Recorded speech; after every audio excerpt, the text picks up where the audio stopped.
number 10, James Franco. It's no longer a surprise to anyone that James is a bad dude, but his misdeeds date back to 2005. James and Tyrese Gibson starred opposite each other in a 2005 dramatic piece called Annapolis. The story follows Franco's character wanting to attend the titular Naval Academy and entering into a boxing tournament against some of the Navy's best and brightest. His main opponent is Tyrese Gibson. Throughout the majority of filming, James and Tyrese would regularly practice the choreography for the final fight of the film. Now, method acting is one thing when you just pretend to be someone else all the time, but it's different when you're literally punching your co-star for real. Instead of the normal film choreography allowing actors to fake hit each other, Franco was throwing real punches without warning. Gibson tried to be civil at first and asked him to lighten up, but Franco ignored him and continued to box his heart out. When asked about the incident in interviews, Franco defended himself by saying he was aware he made the set difficult at times and claimed to be so wrapped up in his role that he probably wasn't as friendly as he could be. Gibson, however, holds a massive grudge towards Franco, claiming he'd never step foot in the same room as him ever again. Good news for Tyrese, James got cancelled and Fast 11 comes out soon. At number 9, Bill Murray. Sony's first foray into the world of Charlie's Angels was a massive success when it was released, starring Cameron Diaz, Drew Barrymore, and Lucy Liu as the Angels. The movie was filled with action, a bit of comedy, and one of the strangest performances ever delivered by Crispin Glover. Oh my god, that guy needs help. One interesting addition to the cast was the inclusion of Ghostbusters alumni Bill Murray as the man behind the mic Bosley. Apparently, the set was anything but a comedy after Bill found out a scene was rewritten without his knowledge. In an interview with the news outlet Deadline, Lucy Liu spoke about her time on set and the situation surrounding Bill's outburst. Apparently, he was away for a family event when a scene needed to be reshot for the film. Instead of using a stand-in, it was decided that the scene could be filmed without Murray's character being involved, so the scene went on without him. When he returned to find the change was made while he was gone, he was furious. He reportedly shouted at half the crew, including Lucy herself. At first, she wasn't sure why he was aiming his comments at her. She didn't write the scene, she wasn't the director. She asked if Bill was talking to her, which sent him into a full-blown meltdown. She decided to speak out on Bill's behavior on set, and he was ultimately written out of the sequel. Lucy is proud for speaking her mind despite being a relatively unknown actress at the time, and is glad that Bill's career seems to have suffered for it, because Lucy was just the first of many celebs to comment on his behavior, but let's save that for another time. At number 8, Jennifer Aniston. In 2010, Elle asked actor Jay Moore to describe his most awkward interaction with a female celebrity. Moore responded with a blind item that involved a certain leading lady who was upset to learn that he would be playing her love interest. This mystery diva reportedly yelled, "You've got to be kidding me," right to his face. He then revealed that the behavior that followed led to Moore regularly, quote, "go to my mom's house and cry." Asked if the actress happened to be Aniston, who played his love interest in the 1997 film Picture Perfect, Moore said he will never ever answer that. Well, on his More Stories podcast, he did answer that. Moore claimed Aniston pointed right at him on the first day of rehearsal and screamed, "6 guys they screen test. 6. The one effing guy I hate, that's the guy they hire." This apparently went on the entire day as Aniston kept bad-mouthing him to their co-star. Regardless of what really happened on that Picture Perfect soundstage, Moore has apparently never forgiven Aniston. In 2016, Sports Illustrated asked what was more satisfying, kissing Jen Aniston or firing Tom Cruise's character in Jerry Maguire. Moore answered, without question, firing Tom Cruise. Tom Cruise is hotter. At number 7, Jennifer Lopez. The 2020 Super Bowl saw 2 pop icons taking the stage and making the night about them and not football. Shakira and Jennifer Lopez appeared together. They absolutely slayed, and their performance has gone down in history as the most memorable and shimmy-filled night in the NFL. Unfortunately, Jennifer did not want to share the stage. Following the show, as a part of her Netflix documentary Halftime, it was revealed that she was extremely annoyed at the NFL for forcing her to share the stage when she felt strong enough on her own, literally calling it the worst idea in the world. Her main concern was the fact that herself and Shakira were meant to occupy and share the same amount of stage time as a normal solo act rather than doubling it like she assumed would happen. Solo artists are normally given between 12 and 16 minutes of stage time, with most artists using that time to do a mashup of their most popular songs. In the documentary, a clip revealed that Jennifer yelled at her music director, complaining that she had 6 effing minutes, 30 seconds per song. Not enough. The worst idea is putting multiple people on the stage. To prove her wrong, one of the most recent performances on the Super Bowl stage saw 6 major artists share the 12-minute spot. Dr. Dre, Eminem, Snoop Dogg, 50 Cent, Mary J. Blige, and Kendrick Lamar were all able to make it work and work work well, but Jen couldn't even fathom the 6 minutes she had to perform. At number 6, Jared Leto. Jared Leto has been a problematic figure in the world of Hollywood throughout a majority of his career. After first gaining notoriety for portraying the character of Lane Dixon alongside Dennis Quaid and Danny Glover, Leto quickly began building up his acting repertoire with roles in iconic films like Mr. Nobody, Girl Interrupted, and even taking a turn as the Clown Prince of Darkness, the Joker, in the 2016 film The Suicide Squad, which landed him a spot on this list. Jared has always taken method acting to the extreme, losing and gaining weight rapidly over and over again. It was this film in which he may have snapped. While playing the iconic Batman villain, Leto purposefully distanced himself from his fellow actors on set, and reports are that he sent his castmates used adult toys. At one point during filming Captain Boomerang, actor Jay Courtney found a live snake in his trailer following a long shooting day. The snake wasn't venomous, but I think we can all agree that's a big ol' nope. In recent years, he's claimed that any gifts sent to his castmates were sent with the intent of joy and excitement and were received as such. I don't know, exposing your fellow actors to your bodily fluids and actual snakes doesn't sound very exciting to me. At number 5, Wesley Snipes. Ryan Reynolds is known for many things. He's got his toes dipped into the world of adult beverages, wireless cell phone coverage, and he's even a soccer coach. One of his most iconic roles as an actor is of course Mr. Deadpool himself. However, in 2008, Ryan was a part of a different Marvel movie. As some may know, the original Marvel movie that started this whole live-action comics trend was the Blade trilogy, starring Wesley Snipes as the titular vampire hunter. By the time of the third film of the franchise rolled around, Wesley Snipes was just done with working on set. He hated the way the franchise was turning out, and all of his creative suggestions were quickly shut down. His main problem, though, was the fact that Blade Trinity was written as a straight-up comedy movie. The previous entries were dark action movies filled with gore and some pretty stellar fight sequences, so when Van Wilder was cast to be his co-star, he gave up. He famously refused to film several scenes unless he was allowed to keep his shades on, and apparently he was micro-napping during scenes because he just didn't care anymore. Ryan played a big part in his difficulty enjoying the shoot, making it his mission to make Wesley snap. He would constantly do bits, push things too far, just the general Ryan Reynolds chaos that we're used to at this point. At the end of the day, Blade Trinity ended up burying the franchise and was one of the most chaotic and toxic film sets of 2004. At number 4, Kiefer Sutherland. The man known for his roles in movies like Lost Boys and Stand By Me has built a nice little place for himself in Hollywood. For a long time, he was starring in the crime drama 24. Many celebrities have made small cameos and recurring roles on the show, but in 2010, Scooby-Doo actor Freddie Prinze Jr. was cast as Agent Cole Ortiz. Despite the massive success of the show, the job left him scarred, admitting that he hated every moment of it. According to Freddie, Kiefer is the most unprofessional dude in the world. Continuing to say that he wasn't talking trash, this was something he would happily say to Kiefer's face, and apparently a ton of his co-stars agree that he makes filming a living nightmare. Following the end of his character's time on the show, he did slow down in the acting world, now limiting himself to voiceover and cameo roles. The odd thing was that while there were some backing up Freddie's story, there were a higher number of defenders for Sutherland, claiming the exact opposite experience. Some say he's the most professional man in the world, so if anyone watching this knows Kiefer, weigh in. Are you Team Kiefer good or Kiefer bad? At number 3, Alyssa Milano.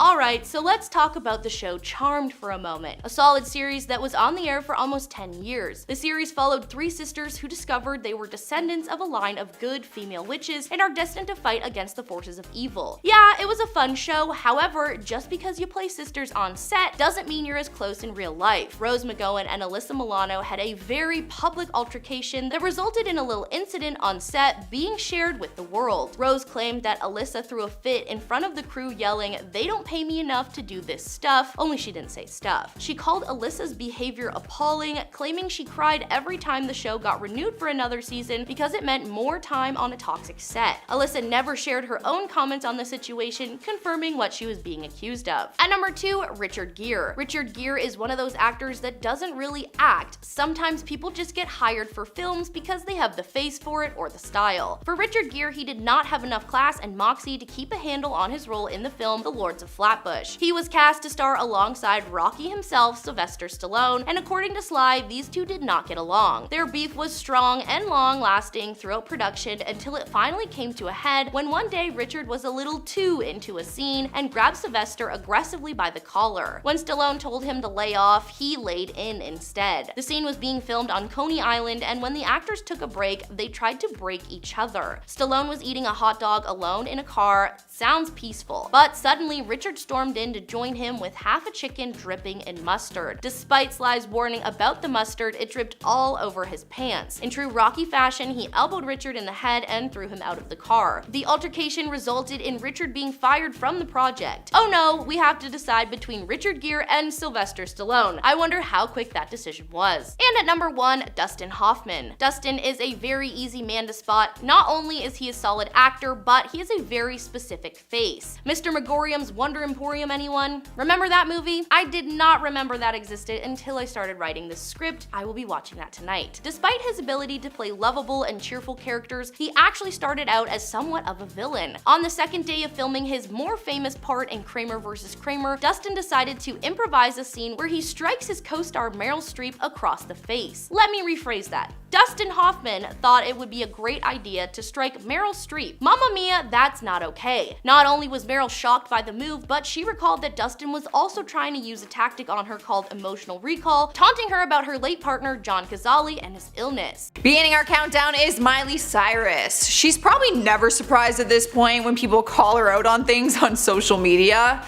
A trend started going around on TikTok where people would expose celebrities that they met as a way to let the fans know what they're like in real life. A user named Jonah Ford works in a restaurant in Hollywood and said that he's had to handle tons of celebrities because of it, Miley being one of them.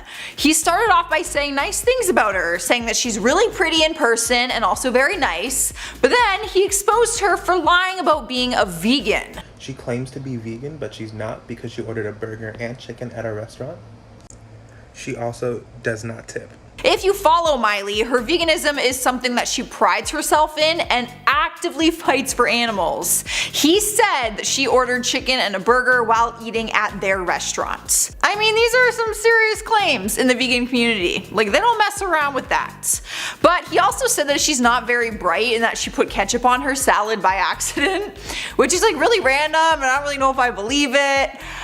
Yeah, I don't know. That's all I gotta say. Coming in hot at number 9 is Hailey Baldwin. This one turned into a legal issue because the claims that exposed her are said to be false. It really just depends on whose side of the story you believe, so I will let you be the judge of that. A doctor named Daniel Barrett got exposed on the TikTok app after he started suggesting whether or not celebrities had plastic surgery. People were voting that he do a video on Hailey Baldwin, which he did, and in it he said that he thinks she has, and told his viewers to pay attention to the change in her nose. After the video went viral, Hailey and her husband Justin Bieber threatened to sue the doctor for false claims and defamation if he did not remove the video. Hailey confirmed that she has never had any work done on her face, but the doctor stands with his opinion and refused to take it down. In at number 8 is Lauren Goodwin and Sebastian Bales. This couple has a huge following on both YouTube and TikTok, but they were recently exposed on TikTok for one of their YouTube videos. Their content is normally different pranks and challenges that they kind of play against each other, but one of their pranks went too far. Sebastian posted the video to his YouTube page and titled it, "Fighting in front of our friends prank, bad idea." The beginning of the video is Sebastian telling his viewers that him and Lauren are going to prank their friends by pretending to be in an abusive relationship and get into a physical altercation. People were furious with the video and decided to take it from YouTube and expose them on TikTok by reacting to video clips. They both faced a ton of heat for that. Swiping the number 7 spot is Lizzo. Similar to Miley, she too got exposed on TikTok after a fan called her cheap and said that she does not tip. A fan said that she often comes into the restaurant they work at after hours so that she can have the whole place to herself, probably to avoid the chaos of fans. I'm sure the restaurant employees don't mind working late if they are a fan of hers, but the least she could do is tip, right? Well, one person claimed that she came in after hours while they were working at a restaurant and stayed very late but did not tip. The fan posted pictures and shared her story on TikTok, but one thing she did get from Lizzo was some nail art stickers. Yeah, apparently she left some NFL nail art sticker packages at the bar. The girl who worked there actually took a picture of them and then shared it to her Instagram. I think she left them because it wasn't her team. I'm not sure if she actually left those as a thank you. Moving on to number 6 is Bad Baby. The rapper got exposed on all social media accounts, including TikTok, after people started claiming she was blackfishing in her Instagram video. She posted a video to Instagram where she looked like a different person, people saying that she looked like she was trying to be black. She claimed it was just for a photo shoot she was doing, so she got a spray tan and did her makeup different. She insisted that she was not trying to be black, but people found different clips of her allegedly blackfishing, like in other videos, and started making a compilation on TikTok and reacting to memes about her drastic change. So even if TikTok users missed out on her actual Instagram video drama, they were soon updated on TikTok. At the halfway point is Gene Simmons. The singer was exposed on TikTok for a few different reasons, but one of them was more serious than others. A TikTok user exposed him after he allegedly came into a restaurant they worked at and demanded certain things because of who he is. Basically, he is one of the people who say like, "Do you know who I am?" You know, those type of celebrities. They said he was demanding, rude, and did not leave a tip at the end of his visit. They also said that he kept referring to one of their staff members, who was Mexican, as Carlos, even though that was not his name. They said it was a racist joke that no one thought was funny, and that it could not have been a mistake because they wear name tags, and they also introduce themselves when seating them or taking their orders. Here now at number 4 is JoJo Siwa. After the Dance Mom star posted TikTok videos with a male named Elliot Brown, people started making claims that they were dating. Naturally, that's just basically what happens in Hollywood. You cannot just have guy friends. Now, people were okay with the idea that they were dating until someone exposed her and his age and said that JoJo was dating a 28-year-old when she was only 16. People were freaking out nonetheless, and it caused a huge controversy. JoJo ended up responding with a TikTok video where she joked about people saying that Elliot was her boyfriend. But the internet thought they were exposing her. Meanwhile, we later found out that he is only 18 years old and that they are actually just good friends. Honestly, I think people were spelling Elliot Brown wrong because I found the 28-year-old thing, but then I found the 18-year-old thing, and Elliot was spelt a different way. Taking over the 3rd spot is Lauren Gray. TikTok basically exposed her for moving on too fast from boys. After doing an interview with Genius, video clips surfaced where she talked about her previous breakup. The whole interview is her talking about how difficult the breakup was and how she couldn't eat or sleep and was taking melatonin every night, and basically that she was a complete mess. But then on her Instagram, not long after the interview, she posted a picture of her with a new guy in a pool. But when you clicked on his Instagram, he posted the same picture, but it was them kissing. The picture confirmed that they were more than just friends, and of course the TikTok world had to expose the facts. Because you basically cannot do anything on Instagram or Twitter without it being brought into the TikTok world.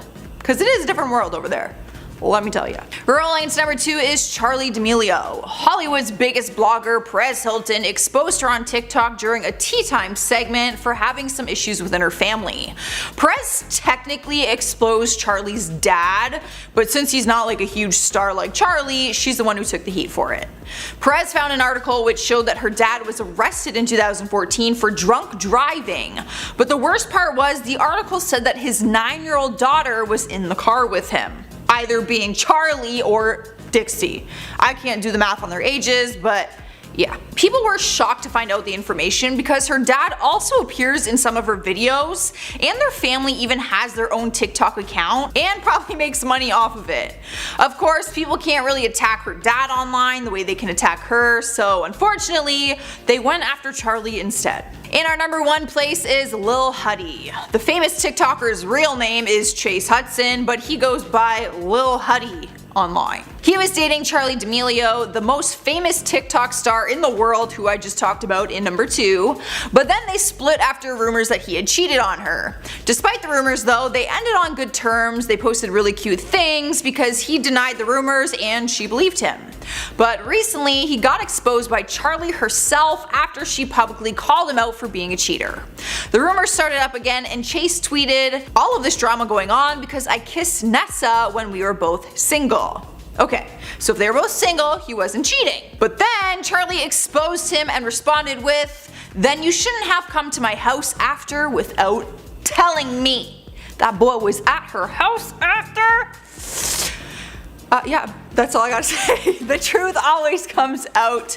Chase retaliated by then exposing a bunch of other TikTokers for allegedly cheating on their spouses, but he did issue an apology to Charlie. Kicking off the countdown list, at number 10 is she gave away a fan's gift. One former Ellen fan tweeted out a story with photographic evidence that proved Ellen gave away her hard work. A girl named Danielle Acevedo tweeted out saying, "When I was 15 at the Ellen show, was doing a contest of fans making a bust of her and sending it to her. I worked so hard on this and even wrote her a letter. Weeks later, she used it as a prop in a game and gave it away to a random person with $500 attached to the bottom." In her tweet, she attached photos of her creating the art piece and then the screenshots from the episode where it was a prop in the game with 5 $100 bills taped to the bottom. Yikes. I mean, as a fan, that would be devastating because you obviously made it as a gift to Ellen, not to be given away to some of her other fans. Like, that was for Ellen. Coming into the number 9 spot is the time she almost got a waitress fired. A woman named Chris Farah shared her bad Ellen experience on Twitter and told the story when Ellen complained about her and almost had her fired. She said in her tweet that when she was working at a restaurant, she served Ellen and her wife Portia, and despite everything seeming okay, Ellen filed a complaint afterwards. Her tweet said, "I worked at Real Food Daily, served her and Portia at brunch. She wrote a letter to the owner and complained about my chipped nail polish. Not that it was on her plate, but just that it was on my hand. I had worked until closing the night before, and this was the next morning. It almost got me fired." Chris explained that she was a huge fan of Ellen, and when her manager pulled her into the office and asked if she served her, she thought maybe she was going to be getting on the show because she had told Ellen that she was an aspiring artist and comedian. But then, yeah, that wasn't the case at all. Oh, that would hurt. Swiping the number 8 spot is she told a celebrity not to talk to guests.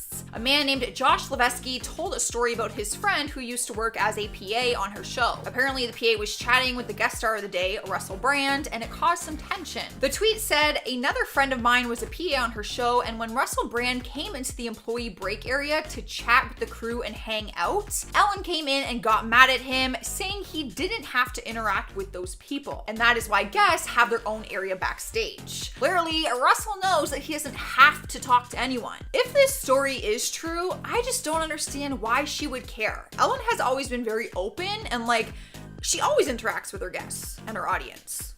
She dances with them. So why would she care? In spot number 7 is she left a pregnant woman with no benefits. A woman came forward and told a personal story about one of her close friends who worked for Ellen for over 5 years. She goes by the Twitter name Cassandra Tells You So and tweeted out the story saying, "After working for Ellen for over 5 years, close friend left to have a baby and found a different job on a union network with benefits, etc. Ellen begged her to return to work and then fired her after 1 week, no reason given, and my friend struggled for a long time with a new baby and no benefits." I'm left a little speechless after this one.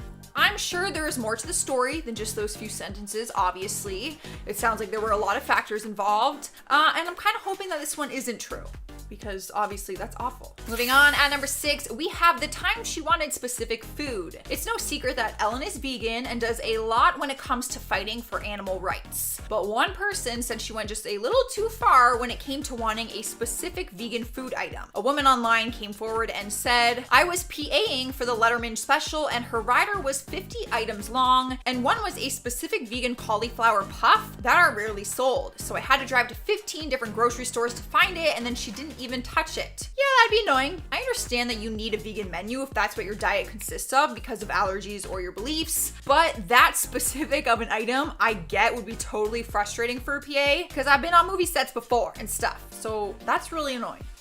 I get it. We're halfway through and we have how she treats her staff. A writer who used to work for her named Benjamin Simon said that she didn't treat her staff very well and took a few examples to Twitter. One of his tweets said, "A new staff member was told every day she picks someone different to really hate. It's not your fault, just suck it up for the day and she'll be mean to someone else the next day." They didn't believe it, but it ended up being entirely true. He followed that tweet with another ridiculous claim saying that when she's in a bad mood, upper management will highly encourage them to go into her office and do a little comedy bit to help cheer her up.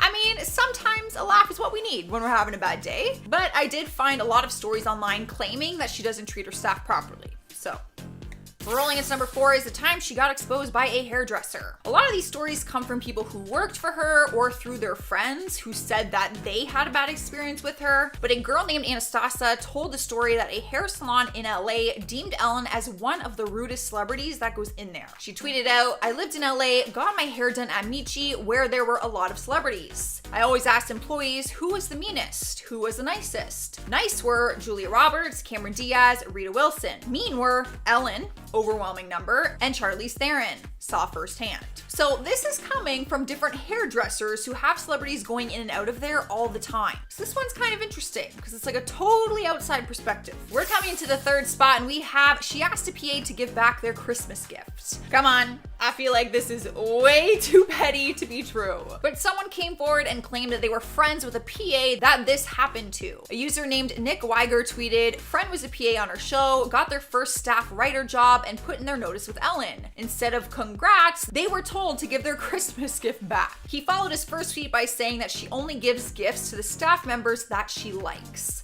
Like I said, some of these stories are a little too petty to be true, unless she really is that petty. I don't know. Sniping the number 2 spot is the time she shut down a barbecue. This one is another example of a time when her passion for veganism came through. A wardrobe expert and best-selling author Alison Freer took her story to Twitter and said, "I was working on a show at Warner Brothers that was next to her stage. It was our showrunner's 50th birthday. There was a caterer grilling steaks outside for a special fancy lunch. Ellen sent someone over to demand they stop as she doesn't eat meat. She's the worst." This is how I see it. She's able to have her vegan lifestyle the same way that meat eaters can have their lifestyle. By them barbecuing outside, it doesn't mean that you have to eat it. I mean, I'm sure you've been to a restaurant where they're cooking meat in the kitchen.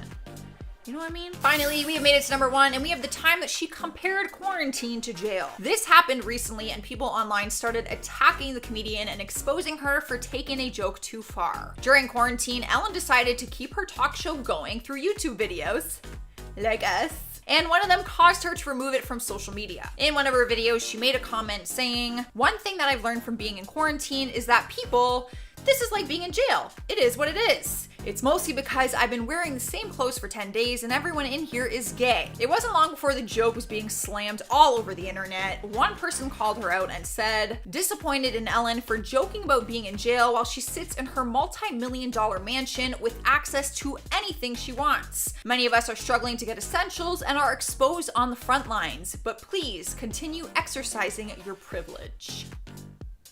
That was just one response, guys, all right? The YouTube video was listed unavailable not long after the backlash started. Number 10, the NDAs. Confidentiality agreements are not uncommon in the world of Hollywood. Marvel will literally have someone take you out even if a single line leaks to the public. In Kitty Kelly's tell-all book about Oprah, the author mentions the confidentiality agreements that co-workers and guest stars are made to sign. This included everyone from Tom Cruise to the person who made his muffins. Over 500 staff members were forced to sign this document, and one former employee, Elizabeth Cody, tried to write a book about her time working for Oprah, but she was apparently stopped by the courts, still being tied to the agreement that she had signed. The NDAs were not meant to be a way to just keep show secrets safe, but any and all of Oprah's secrets as well. According to Elizabeth, the documents were signed by almost everyone in her life. She may have this brand of sweetness and kindness, but that is not how she is. Elizabeth felt that she was in Oprah's pocket after she signed the paperwork. In 2010, a lawsuit was filed against Oprah and her company, Unicus Performance Training, claimed that they were fired for violating the terms of her agreement, specifically involving advertising with her name or the website or the show. Number 9, a diva. On air, Oprah is portrayed as a wholesome, sweet lady, but according to her stepmom, there is an unknown side to this woman. Hidden from fans for years, according to Barbara, Oprah is one of the most controlling people you'll ever meet. She claims that Oprah would not allow them to stay at her house when they tried to visit, forcing them to stay in hotels with money out of their own pockets. Barbara also said that Oprah was quick to anger when it came to her staff, with several people being fired left and right over the years, but that's not all. Despite being a billionaire, Barbara allows her to stay at her home for visits, something that Oprah apparently hates. The first time she stayed over, Oprah allegedly complained that her bed sheets were not 1,000 threads and her bath towel wasn't big enough. I get the bath towel thing, big bath towels for the win, never going back. This woman has billions of dollars to do literally anything she wants, and what she wants to do apparently is just make her stepmom's life a living hell. Number 8, controversial beliefs. Oprah has had plenty of controversial people on her show, from medical experts, fake psychologists, to celebrities. Whatever's good for TV is good for Oprah, but one particular incident that caused a ton of backlash for Oprah was when she did an interview with Suzanne Summers. She was brought onto the show to share her beauty secrets and how she was able to look so young. Well, according to some, this treatment that she does on a regular basis will help. Suzanne claimed that she rubs estrogen cream into her skin on one arm and smears progesterone onto the other arm. Progesterone is just a fancy way of saying steroids. She also claimed that she took 60 supplements and vitamins a day, 40 in the morning and 20 before bed. What really stirred the pot was that this woman claimed to be a health expert and a self-help author, but surprise, surprise, doctor, she is not. Medical experts started bashing Oprah, claiming that this type of extreme hormone therapy would actually be the cause of several diseases and illnesses, like cancer. Despite Suzanne's claims that her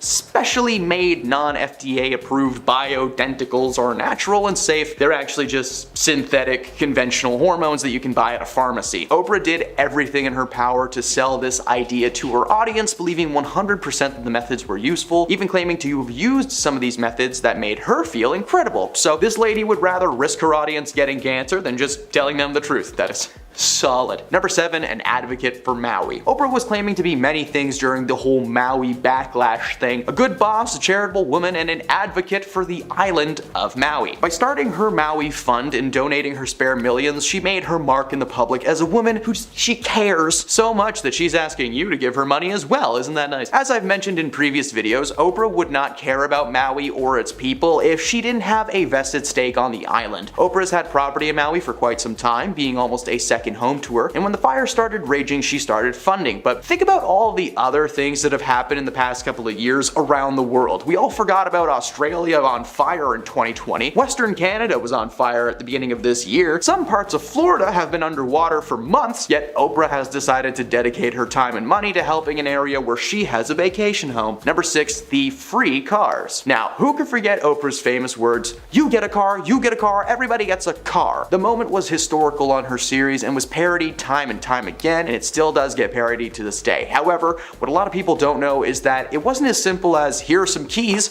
have fun." When someone gives out anything on television, there's a catch. For Oprah's audience, the catch was, if they wanted to drive away in a brand new car, they'd have to pay $7,000 in taxes first. While Oprah's studio would cover the sales tax and registration for each car, which was a lot, the audience members were given a choice to either pay the $7,000 and take their car home, or just simply take the cash instead. The infamous moment on the show featured 11 teachers who were, according to Oprah, in desperate need of a car. They, along with the audience, received keys in a box on camera that Oprah claimed to be for their new cars. Everything has a catch even now. For someone who is known to be charitable and generous, the word free really means something different to Oprah. Number 5, there were fabricated memoirs. Oprah launched her book club in 1996, a reading encouraging segment from her talk show. It turned any book that she liked into a bestseller. In September of 2005, she picked A Million Little Pieces, a brutal and painful memoir by James Frett about his years-long struggle with substance control issues. A Million Little Pieces became a best-selling non-fiction book of that year, and Frey was asked to appear on her talk show to discuss the book. Oprah called it gut-wrenching. However, the following year, a news outlet ran a pretty expositive article about Frey after it was discovered that he made up or juiced large portions of his memoir. For example, there's a section of the book that tells a story of Frey surviving a fatal crash that took the lives of 2 teenagers when he was never on that train nor had any involvement in the situation. Weeks after the article broke, Oprah asked Frey to come back onto the show, where he faced livid viewers and an even more livid Oprah. She told James that she felt duped and betrayed, a feeling that was shared by her audience and millions of people around the world. She asked why James felt the need to lie to herself and the readers, and he tried everything, making every excuse that he could think of. He claimed that he altered a lot of the details, but that the overall plot was real. The studio audience responded with waves of boos and gasps and groans. Winfrey later apologized for the mistreatment from her audience because it wasn't her intention, but the damage had already been done. His career as a writer is currently non-existent. Let's talk about some of the celebrities that she has had interactions with. Number 4, Cindy Crawford. Model and actress Cindy Crawford has called Oprah out over their 1986 interview that took place on her show, where Oprah asked the then 20-year-old to expose herself to the crowd. Crawford reflected on the interview in a new documentary called The Supermodels on Apple TV+.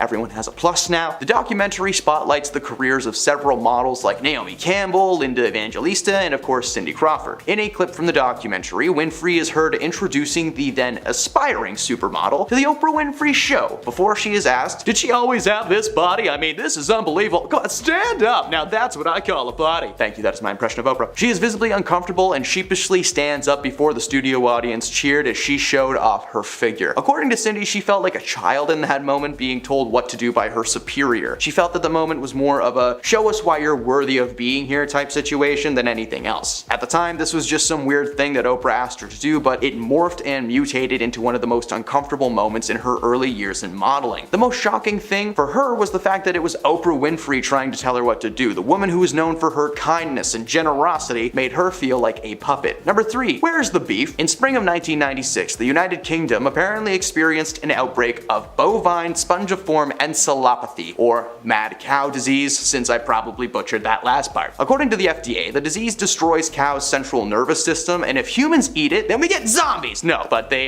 can contract a deadly variant called Creutzfeldt-Jakob disease. During the mad cow scare, the Oprah Winfrey Show booked Howard Lyman, the former cattle rancher, had adopted a vegetarian lifestyle, and he went to work for the Humane Society's Eating with Conscience animal welfare campaign, and he appeared on the show to discuss the threat of mad cow to Americans. He pointed out that feeding the remains of mad cow to infected cattle or any other animals could have facilitated a spread, and such practices were apparently common in the United States. Oprah was stunned and vowed that she would never eat a burger again. And it turns out her influence and her millions of viewers were so large that only a few hours after that statement and the episode aired, she declared to never eat a hamburger ever again, and the price of beef stock plummeted, staying at an all-time low for 2 months. One Texas rancher actually lost an estimated $6.7 million that year and organized a class action lawsuit against Oprah and her show for talking trash about American beef. After about 6 weeks of a trial, she won, leaving one man with no farm and out thousands of extra dollars in legal fees. Number 2, Tom Cruise. Despite this man being in the Mission Impossible franchise, he's been in a lot of movies produced by himself. You didn't think Hollywood forgot about Oprah, did you? Following the announcement that he was engaged to Katie Holmes in the early 2000s, Tom appeared on an episode of the Oprah Winfrey Show, and it has gone down as one of the most iconic TV moments of all time. From the moment he steps on stage, things are just going wrong. He throws arms in the air, he rubs Oprah's shoulder like she's got a stain that just won't come out. Tom jumped on her couch, grabbed her hands over and over. She couldn't even get any questions out. Eventually, Oprah was like, okay, I'm done, bring Katie out. And then Tom is just running through the hallways as cameras follow him Blair Witch style. The moment cemented Tom as a man with many hidden personalities, and while it has not affected his work as an actor per se, ever since that day, whenever he's brought in for press of any kind or interviews, all entrances and exits must be locked at all times for everyone's safety. Again, this man may be in movies still, but they're rarely anything new or good. Number 1, Whoopi Goldberg. In author Kitty Kelly's unauthorized Oprah biography, Kelly claims that Whoopi Goldberg became a persona non grata, or an unwelcome person, to Oprah after Whoopi was nominated for an Oscar for her role in the original version of The Color Purple. The book noted that following the honor, the comedian never appeared on Oprah's show again and was noticeably shunned from her 2006 Legends Ball. It wasn't until Oprah invited the entire cast of The Color Purple onto the show that the so-called feud was addressed. It turns out Oprah actually ran into Whoopi at Tyler Perry's party sometime around 2006, just after the snub. Goldberg confronted Oprah, leading to a hilariously adorable moment between them. She asked if she was mad at her, to which Oprah said, "I thought you were mad at me. Well, that's crazy." They mutually agreed that they really should have just picked up the phone a long time ago and settled the dispute. Number 10,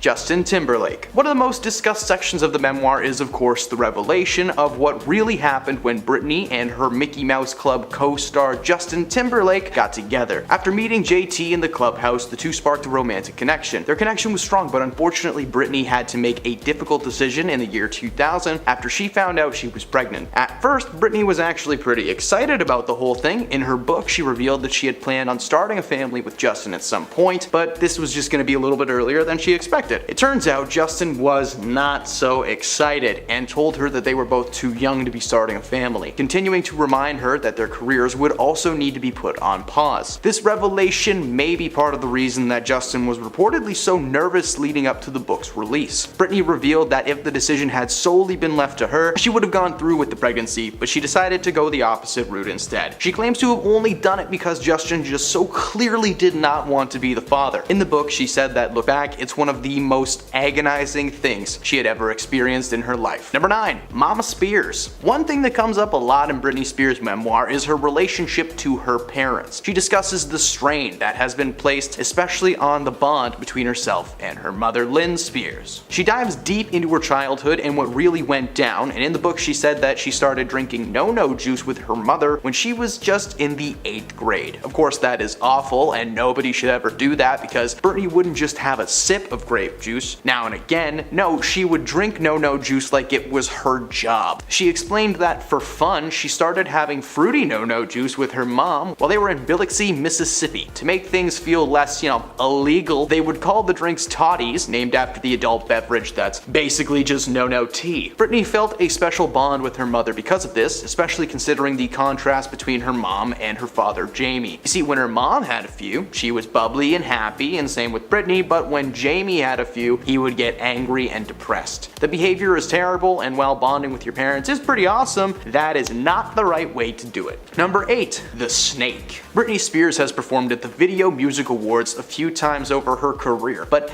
none quite as memorable as her infamous dance with the snake at the 2001 VMA ceremony. Britney walked on stage and began a performance of I'm a Slave for You with a massive snake draped across her shoulders. At first it seemed cool, but throughout the performance she doesn't look at it once, keeping her head down or aimed directly at the audience. In the memoir she revealed that she is not only terrified of snakes, but that this one actually started hissing in her ears while she was on stage.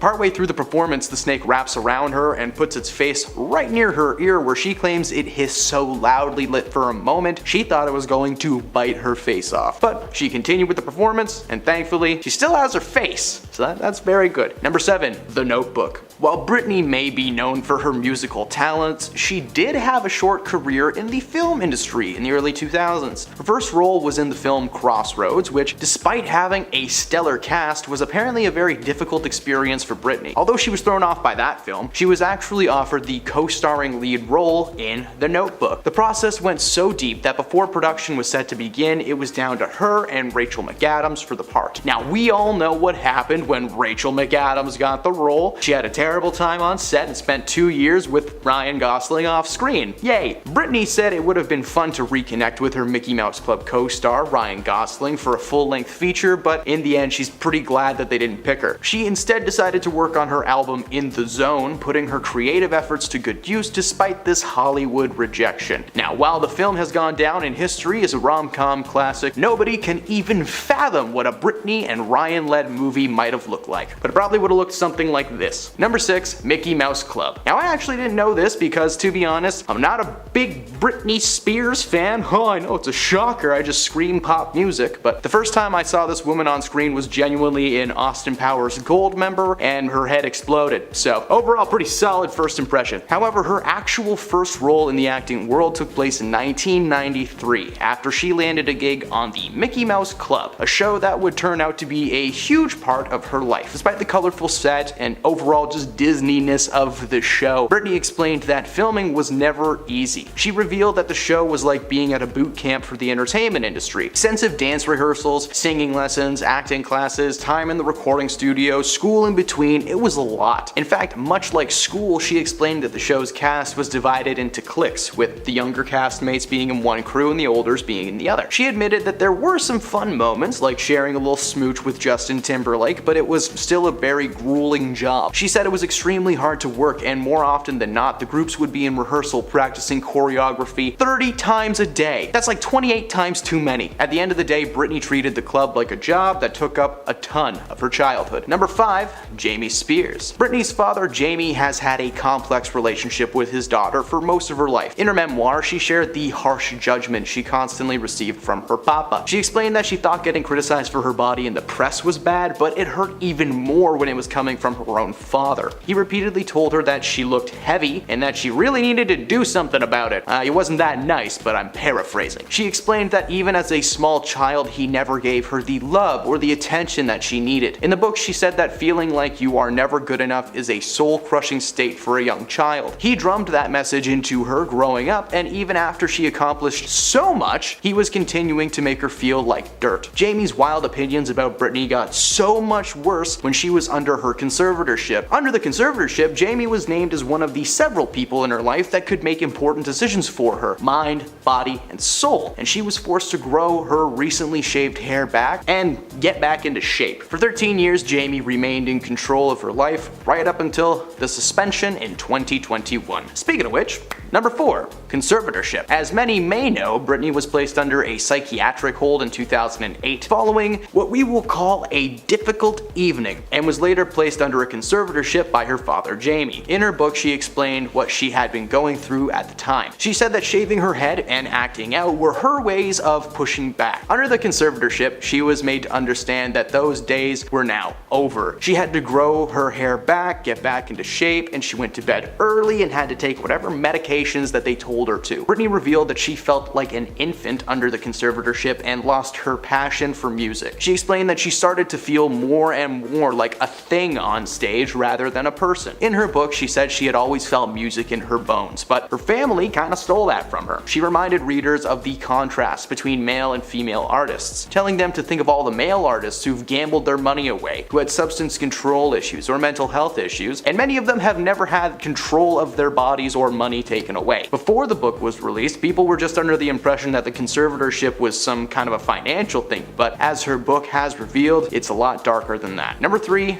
The Secret Man. Among the many things being revealed in Britney's memoir, one shocking revelation was that she actually met and fell in love with a man while under her conservatorship that almost led her to fleeing the US with said man. She explained that she was talking to a guy that she really liked, and he wanted her to leave the country with him. Not creepy at all. They had a secret relationship for quite some time and were eventually set to make the journey across the sea. But when she opened up about the romance to her assistant, she was hesitant, saying that she was worried what her father may do. Her assistant guaranteed nothing would happen, but was proven wrong when she was forced into a mental health facility around the same time that she was supposed to leave the country. And there's never been a confirmation if the two situations are related, but it kind of feels like it is. Yeah, it feels like they were. Number 2, finding her voice. Britney has been through a ton in her life, but it turns out that we didn't even know the half of it. During her court testimonies, while she was attempting to reclaim her freedom, she said that she was forced to go to a mental health facility against her will in early 2019. It was almost 2 years ago that she regained control of her millions and every other aspect of her life. In 2022, her father requested to unseal all of the records from the duration of her conservatorship. Britney's attorney, Matthew Rosengart, called this move offensive and highly inappropriate. He explained that they did not believe a father who loves his daughter would file to unseal her medical records. Makes sense. Britney's new book is a new revelation to her side of things. A little over a year ago, her younger sister Jamie Lynn released a book called Things I Should Have Said, and in it she included a ton of details regarding Britney that seemed to paint her in a bad light. But most of Britney's fans felt that the stories were just a way to profit off her older sister during a time when she was still making headlines. And at number 1,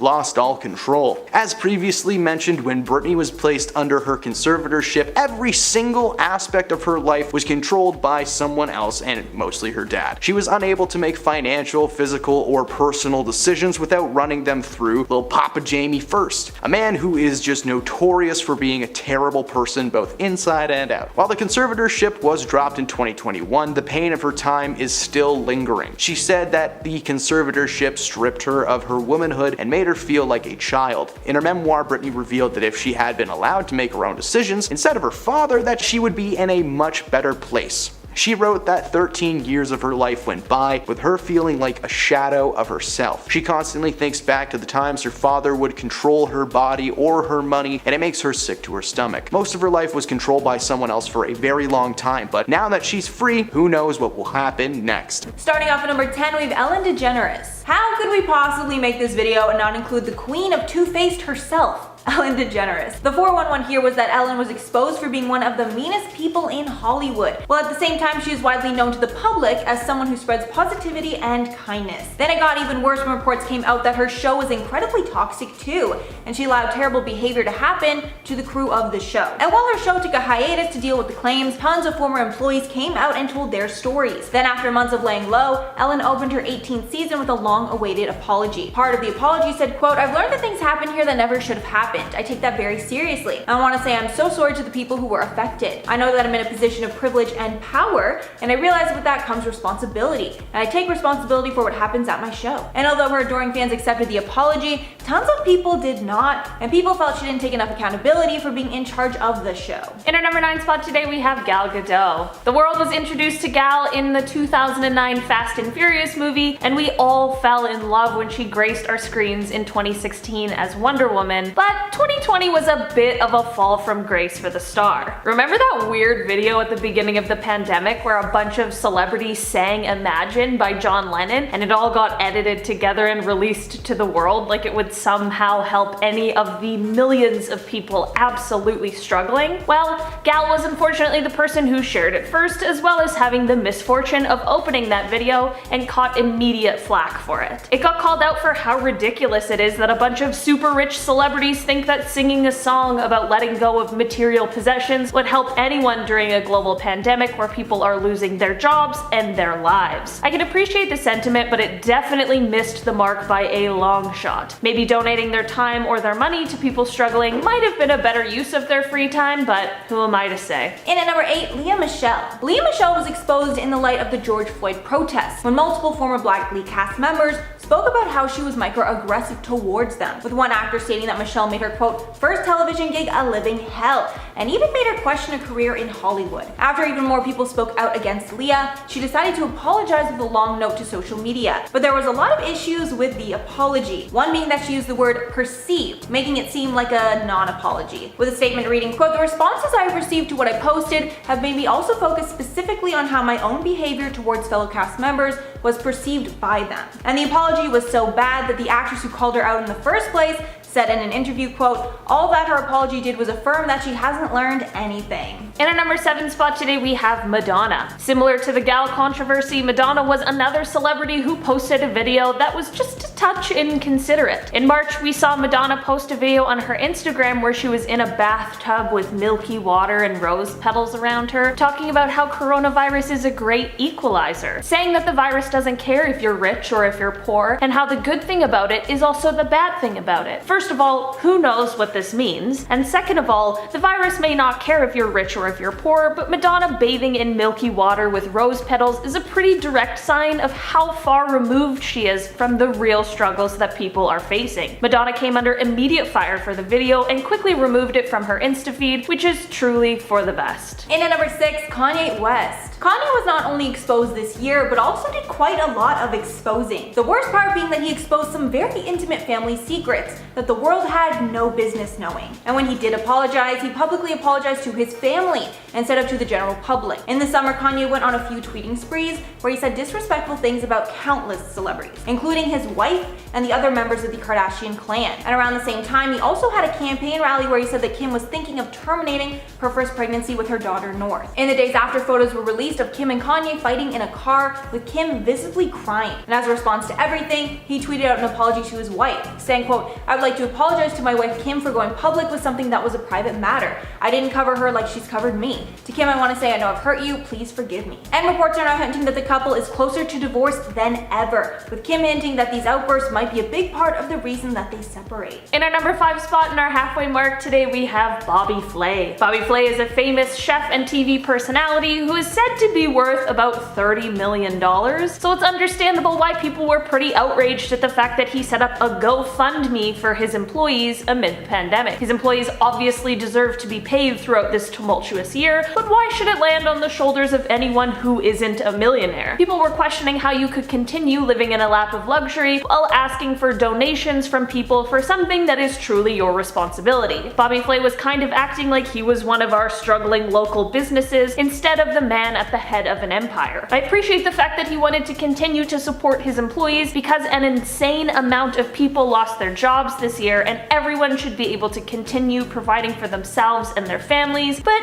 maybe Bobby should have pulled up his bootstraps and found a way to support them, or maybe called up a few other A-listers if the situation really is that dire. And at number 4, Jimmy Kimmel. Jimmy Kimmel was exposed and called out by Nick Cannon in June of 2020 for wearing blackface early on in his TV career. In the clip, Kimmel is impersonating basketball player Karl Malone in 2000 on his Comedy Central series The Man Show. Kimmel is also heard speaking in a dumbed-down voice while talking about alien abductions. After tons of outrage started against the late-night host, he came out with an apology. In the note, he starts off saying that he was reluctant to address the scandal because he knew it would be used as a political tool to undermine his political beliefs. Adding, quote, "The delay was a mistake. There's nothing more important to me than your respect, and I apologize to those who were genuinely hurt or offended by the makeup I wore or the words that I spoke." He continued by giving context that when he was portraying the character of NBA player Karl Malone, he only thought of portraying him for his personality, not his race. And although the apology was accepted by some, it was criticized heavily for the political undertones that were just really unnecessarily included. In our number 3 spot today, we have Vanessa Hudgens. Okay, I know that all of my points are about coronavirus, but it's honestly kind of insane how out of touch these celebrities are. Earlier this year, Vanessa was live streaming on Instagram and was talking about how although she respects the virus, she didn't understand why we had to stay home because the disease might be deadly, but death is inevitable for everyone. She's not technically wrong, but how easy is it for a young, healthy person to make the decision that this isn't a big deal for every person in the world? People obviously immediately began to point out how ridiculous and insensitive these comments were. She ended up apologizing for what she said in an Instagram story. She initially said that her words were taken out of context, but after people explained how even with context her words were extremely insensitive, she ended up saying that her words were not appropriate at all. Hopefully this apology came from a place of actually learning from her mistake and wasn't just to get her drama swept under the rug. Literally, I just have to include my opinion on this one.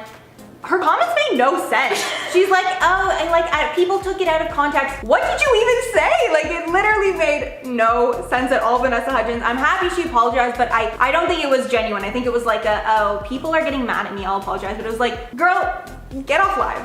Get off Instagram live. And at number 2, Amber Heard. The worst exposing of the year was done to Amber Heard when audio was leaked that completely changed the narrative around hers and Johnny Depp's relationship. In 2016, Amber filed for divorce and claimed that Johnny Depp had abused her. There was a lot of back and forth over the years, but in 2020 was when the smoking gun was revealed. And at the beginning of 2020, Amber was exposed when the footage showed that she admitted to hitting him and mocking him, saying that no one would ever believe Johnny's side, making it clear that she was not the victim in any way, and she seemed to be the one that actually abused Johnny. The hashtag justice for Johnny Depp started trending worldwide, and fans are hoping that he will get justice in court later this year. Johnny recently lost his court battle with The Sun, but public opinion is now strongly in support of Johnny, and I'm sure justice will be served. I mean, I'm just praying that it is at this point. In our number 1 spot, we have Wendy Williams. Miss Wendy Williams is no stranger to controversy or being called out for the things she says, but one of her biggest 2020 scandals was when she said that gay men should stop trying to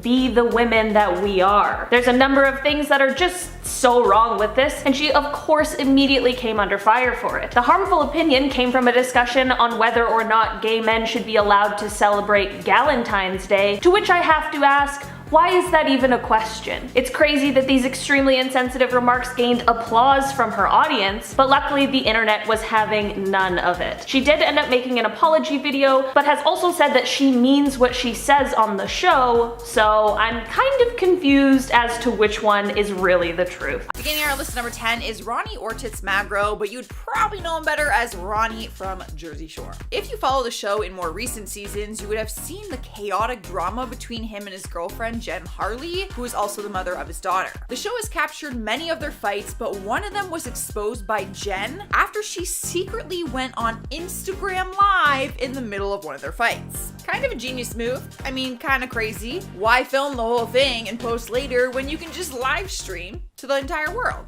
I mean, you would never actually have to explain your side of the story because it was just happening in live time. So, kind of genius. Stop! You got it! Oh, you got it! Get off of me! Stop! Seriously, no, she wants the live.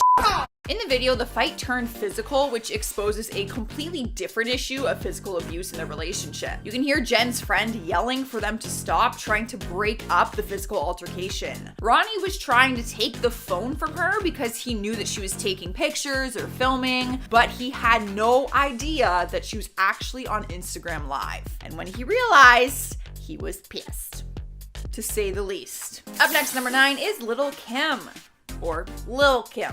I feel like that is the proper way to say it. What happened was Danielle Bergoli, aka Bad Baby, recently got attacked online for being accused of blackfishing. She went on her Instagram Live to defend herself, and while doing so, she called out Lil Kim for whitewashing. Keep in mind, Lil Kim had nothing to do with anything, so it was really random as to why she would just start talking about her. But she brought up Kim in comparison and accused her of trying to be white. In her live stream, she said, "No disrespect to Lil Kim, but the girl wears foundation that's too light for her face. The girl went and got a nose job to have a smaller nose like white people. She can do what she do and make her happy, that is all her. But I'm saying she literally got surgery to make herself look like a white person." I feel like that is quite the accusation. You might be exposing her, but it might not be the truth. I don't think Lil Kim would agree that she's trying to be white. Rolling into the number 8 spot is Prince Harry. Back in 2012, the world of Instagram was left in shock after nude photos of him leaked while he was partying it up in Las Vegas. The pictures showed him naked in a Las Vegas hotel playing strip billiards with 6 young women. During this point of his life, he was trying to balance his life with the royal family and the army which he was serving in, and clearly a social life. At the time the pictures were taken, he was actually on a vacation before heading off to serve in Afghanistan. He was incredibly embarrassed for obvious reasons and issued an apology saying, "At the end of the day, I probably let myself down, I let my family down, I let other people down, but it was probably a classic example of me being too much army and not enough prince." Coming to number 7 spot is Iggy Azalea. Famous beauty YouTuber James Charles made a video recently where he DM'd his favorite celebrities and asked them to pick their favorite makeup product which he would use in his video. And in his video, he exposed all of the celebrities he asked with screenshots from their DM conversations. He had conversations with people like Rihanna, Kim K, Paris Hilton, Shawn Mendes, and Iggy Azalea. And by exposing their conversation, he also exposed that her makeup routine is trash. Those were her words, not mine. In the screenshot, she responded to his initial message with, "Haha, sure, but I have no idea what primer to tell you because I never use any. You know my makeup routine is trash, LMAO." In response to her message, he told her to pick a bronzer instead. Honestly, this is just hilarious to me, and I actually have mad respect for her now because, girl, I feel ya. What is primer? I don't know. I wouldn't be able to name a primer for you. And at number 6 is Jamie Lynn Spears. She made a name for herself from taking on the lead role in Nickelodeon show Zoe 101, but then left the show when she was just 18 because she became pregnant. So if you know her from that show, then you'd be shocked to see the footage that leaked on Instagram back in 2015. Surveillance footage showed that Jamie was not messing around when it came to a brawl that broke out in a dining area when she was in a pita pit. The brawl broke out and one of her friends happened to get involved, so she got in like defense mode. And when I say defense mode, I mean defense mode.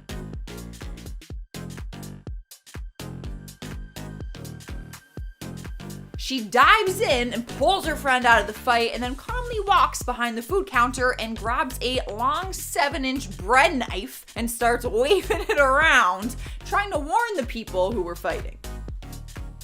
I did not see that coming from Zoe, the little 15-year-old Zoe 101 that I know. Damn, she got some fight in her. We've made it halfway and we have Amber Portwood. The MTV Teen Mom star got exposed by her boyfriend and baby daddy, Andrew Glennon, after she allegedly attacked him with a matchet. In July 2019, he filed a police report saying that she had assaulted him and attacked him with a matchet while he had their toddler son in his arms. Audio footage was later released on Instagram of his court statement where he shared a handful of different abuse stories completely exposing her. Obviously, the media had a help of exposing this audio footage. She was charged with domestic violence committed in the presence of a child less than 16 years old, as well as intimidation. It was actually up to a felony charge because of previous charges for domestic violence and battery. In the end of all the chaos, she ended up pleading guilty to the felony intimidation charge in exchange for the other charges to be dismissed. Amber ended up taking a plea deal and was put on probation for 906 days, and everyone got to watch it all happen on Instagram, like through different news outlets on different Instagram stories. Yeah. Moving on to number 4, we have Lindsay Lohan. She's been on one of my similar lists for getting exposed for photoshopping some of her pictures on her social media, and in reality, she's gotten exposed for a variety of things throughout her career, but one of them that people could not understand was when she got caught shoplifting. Back in 2012, video footage surfaced on Instagram catching her in the act of stealing a necklace from a Venice jeweler, which was worth $2,500. She was charged for theft, but because the necklace was worth more than $900, by law, it was considered a grand theft, which made the crime a felony. Lindsay denied the allegations and said she didn't steal it, but the surveillance video proves that she never paid for it. However, by the end of the investigation, no charges were brought against her. Lindsay claims that they loaned her the necklace and then she returned it back to her stylist later on, and the stylist did not return it to the jeweler on time. But thanks to the footage, we got to see it firsthand, and it looked to me like she was caught red-handed. In the 3rd place on our list is Bella Thorne. The former Disney star was exposed back in June 2019 after a hacker got a hold of some of her nude photos and threatened to release them. They were blurring certain parts out of her photos and posting them on Instagram and other social media platforms, threatening to reveal the full pictures. But this one had an interesting turn of events because not only was Bella Thorne exposed for her nudes, but she decided to expose the hacker and fight back. She shared screenshots of the text messages from them, exposing all of their threats and harassment. But ultimately, she outplayed them and ended up posting her own nude photos for the world to see. And she said, "It's my decision. Now you don't get to take another thing from me. I can sleep tonight better knowing I took my power back." That you did. It would take some serious balls to be posting your own nude photos for the entire world to see. Obviously, the pictures were taken down from Twitter and from Instagram because that's not allowed. But still. In spot number 2 is Tiger Woods. The world's greatest golfer was exposed online for being a serial cheater after his wife chased him out of the house with a golf club. The incident actually happened a few years before trends were a thing on social media, so we actually got all the details on the story down the road as news outlets continued to talk about the most controversial night of his career. Photos leaked online which showed him checking into a hotel with an NYC nightclub hostess named Rachel. The whole story was revealed, and on Thanksgiving night, his wife went through his phone after he fell asleep and saw that he was texting Rachel saying, "You are the only one I've ever loved." So his wife started texting Rachel back as if she was Tiger and got all the info that she needed. That's when she started screaming and chased him out of the house with a golf club in hand. She smashed up his Escalade and hit him in the mouth, which completely knocked him unconscious, and the neighbors actually saw the altercation and had to call him an ambulance. Well, let me tell you, that is some we put on Instagram. People don't forget. In the number 1 spot is Demi Lovato. It's common for celebrities to have private Instagram accounts referred to as fintas, so they can express themselves without being scrutinized by fans. But recently, Demi has been exposed for allegedly having one of these accounts which has posted meme captions and images about Selena Gomez. The account name goes by Trauma Queen Forever, and screenshots showed pictures that slandered Selena. People are saying it's Demi behind the account, and the main reason they think so is because Demi's real-life friends followed this account. The account has now been disabled since it all came to surface, and there's actually a new trending hashtag going around right now. Hashtag Demi Lovato is over party. To me, I feel like it's gonna matter who you believe. Do you think Demi's behind the account? Do you think it's just a fan account and maybe they've made it look like Demi is behind the account? I don't know. Demi and Selena have had some beef in the past, but they seem to be good these days. Number 10, Christopher Titus. The American comedian did not hold back when it came to criticizing Will Smith for the initial incident at the 2022 Oscars when he walked on stage and slapped Chris Rock for joking about his wife Jada. Titus took to the podcast Christopher Titus TV and openly spoke about his disdain for the actor. Quote, "Watching the arrogance of Will Smith that night, I think that Will Smith probably believes he can do anything. In fact, many comedians took particular issue with Chris Rock being attacked, arguing that they should not be afraid for their own safety on stage, just because they like to tell risky jokes." But Titus did not find Will's latest YouTube apology to be sincere either, and was among the many Twitter voices that condemned the video as fake and self-centered. Quote, "Will Smith has lost me again. Dude, Chris said he'll contact you when he's ready. Why are you pushing him? You attacked a man on a global broadcast. You don't get to pick the redemption schedule, and by doing it publicly, you made it about you again. So it seems like Titus doesn't think Will deserves a get out of jail free card just yet. Number 9, Morgan Tremaine. Known for his explosive testimony during the Johnny Depp vs. Amber Heard defamation trial, former TMZ journalist Morgan Tremaine garnered international praise for his infamous, quick-witted comeback to Heard's lawyer Elaine Bredhoft. But Tremaine once again was able to articulate what many people were thinking about the latest apology video from Will Smith. According to the producer, the video appeared more like a PR stunt than a genuine apology. Quote, "This Will Smith apology video has PR team written all over it. They're testing the waters to see how the general public feels about him. Nothing to do with Chris." There might be some truth to how Tremaine feels though, because apart from the obvious product placement, the apology also serves another purpose, as Will is now starting to make big moves in an effort to have a career comeback, which has suffered quite a bit due to him being cancelled. It's been revealed that Smith is planning to star in a sequel to one of his most iconic movies, I Am Legend. So it makes sense that what we are now seeing is the actor slowly trying to rebuild his reputation in Hollywood. Number 8, Chris Rock's brothers. Chris's brother Kenny Rock told the LA Times that he would like to see the Academy take back the Oscar that Will won that night. However, what gets to him most about the entire incident is that he has continued to watch it play out on TV over and over again, and there's nothing that he can do. Quote, "It eats at me watching it over and over again because you've seen a loved one being attacked and there's nothing you can do about it. My brother was no threat to him and you just had no respect for him in that moment.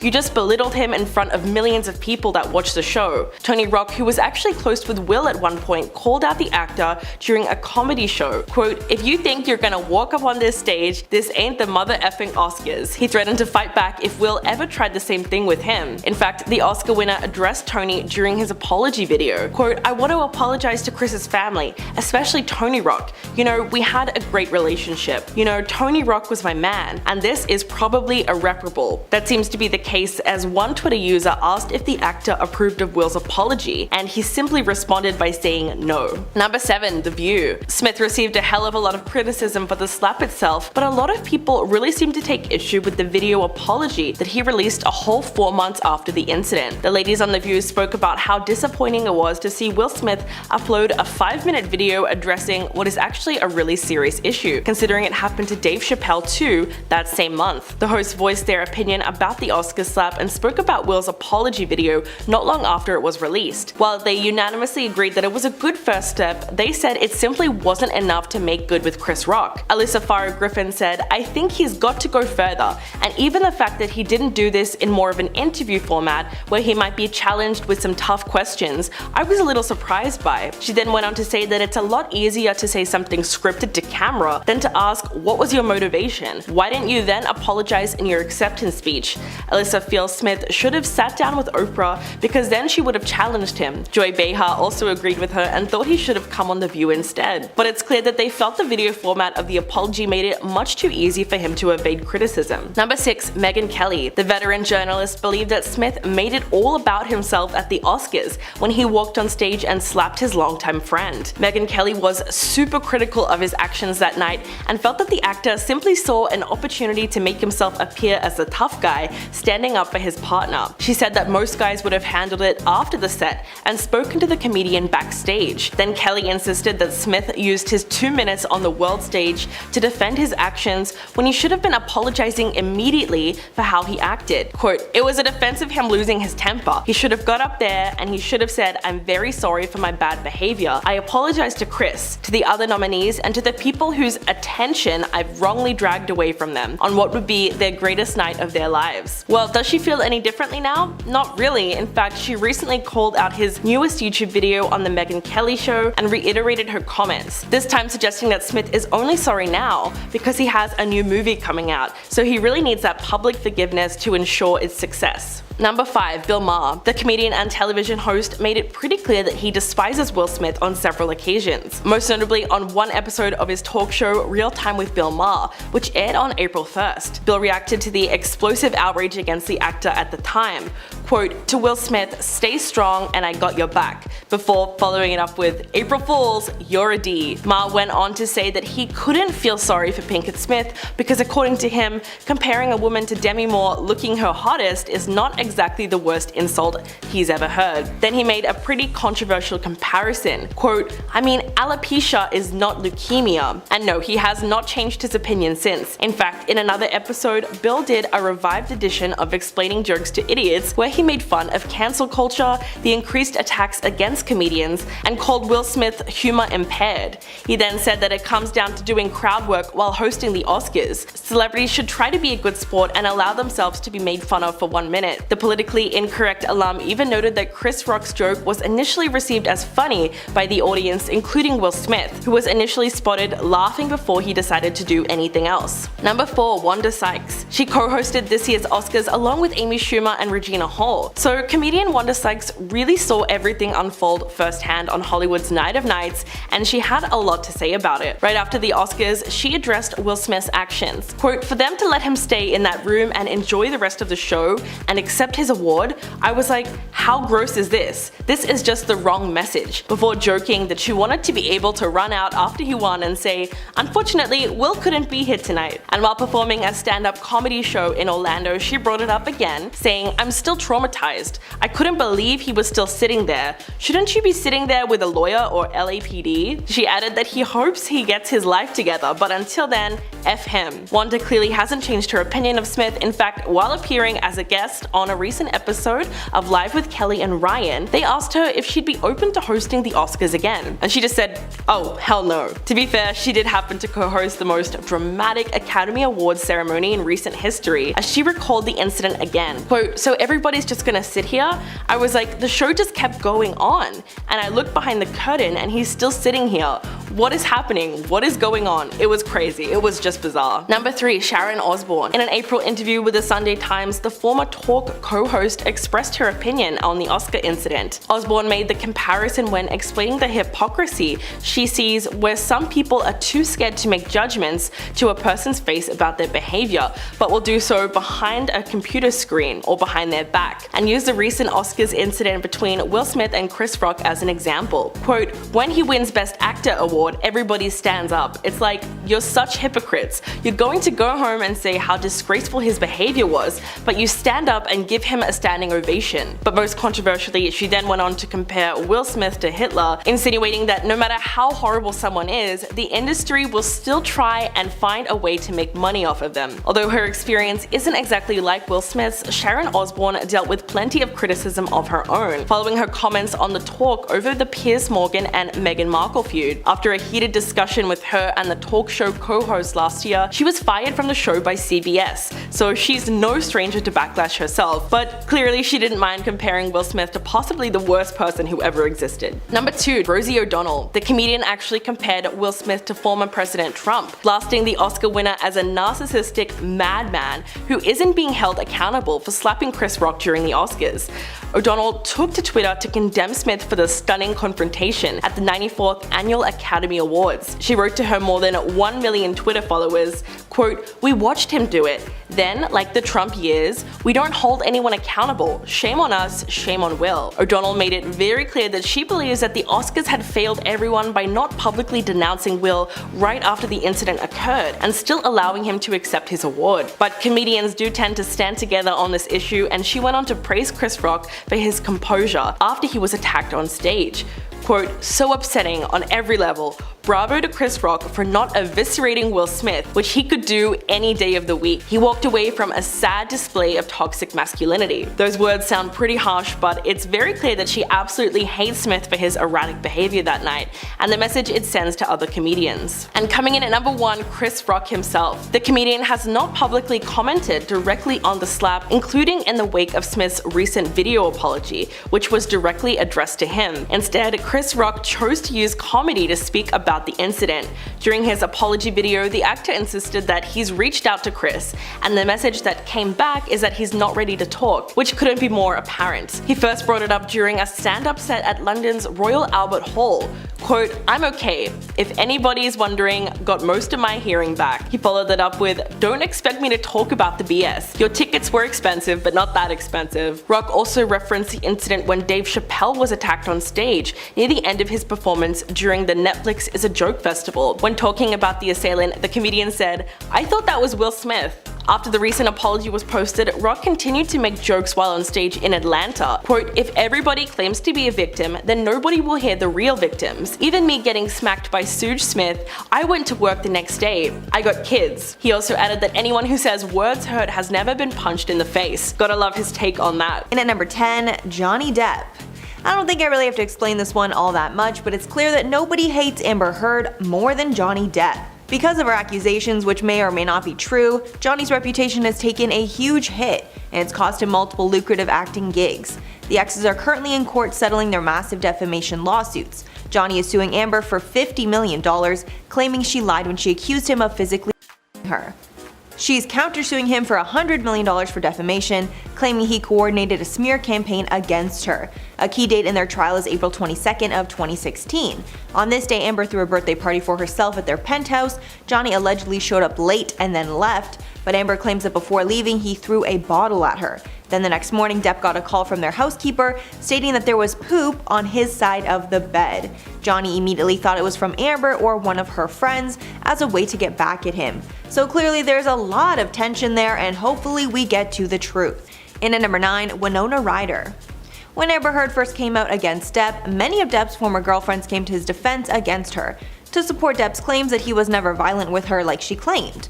Winona and Johnny dated from 1989 to 1993, and the pair were very serious, so much so that everyone was convinced they would get married, although they never did. At the time of the allegation, Ryder made a statement saying in part, quote, "From my experience, which was so wildly different, I was absolutely shocked, confused, and upset when I heard the accusations against him. The idea that he is an incredibly violent person is the farthest thing from the Johnny that I knew and loved. I cannot wrap my head around these accusations." Ryder made a point to say her interactions with him may have been different than Heard's, but in her experience, these accusations are shocking. In at number 8, Javier Bardem. Actor Javier Bardem also spoke openly about Johnny Depp.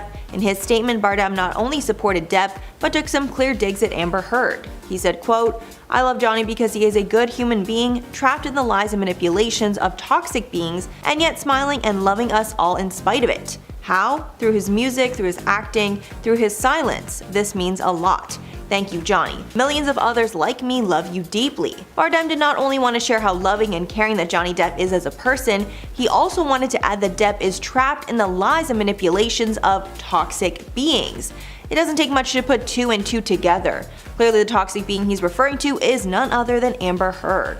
In at number 7, Penelope Cruz. Another star who came to Depp's side as a character witness was Penelope Cruz. Cruz and Depp have never had a romantic relationship, but they have worked alongside each other so much that Cruz felt she had a good enough opinion of him to share. In her statement at the time, Cruz wrote, quote, "I've seen Johnny in so many situations and he's always kind to everyone around. He's one of the most generous people I know.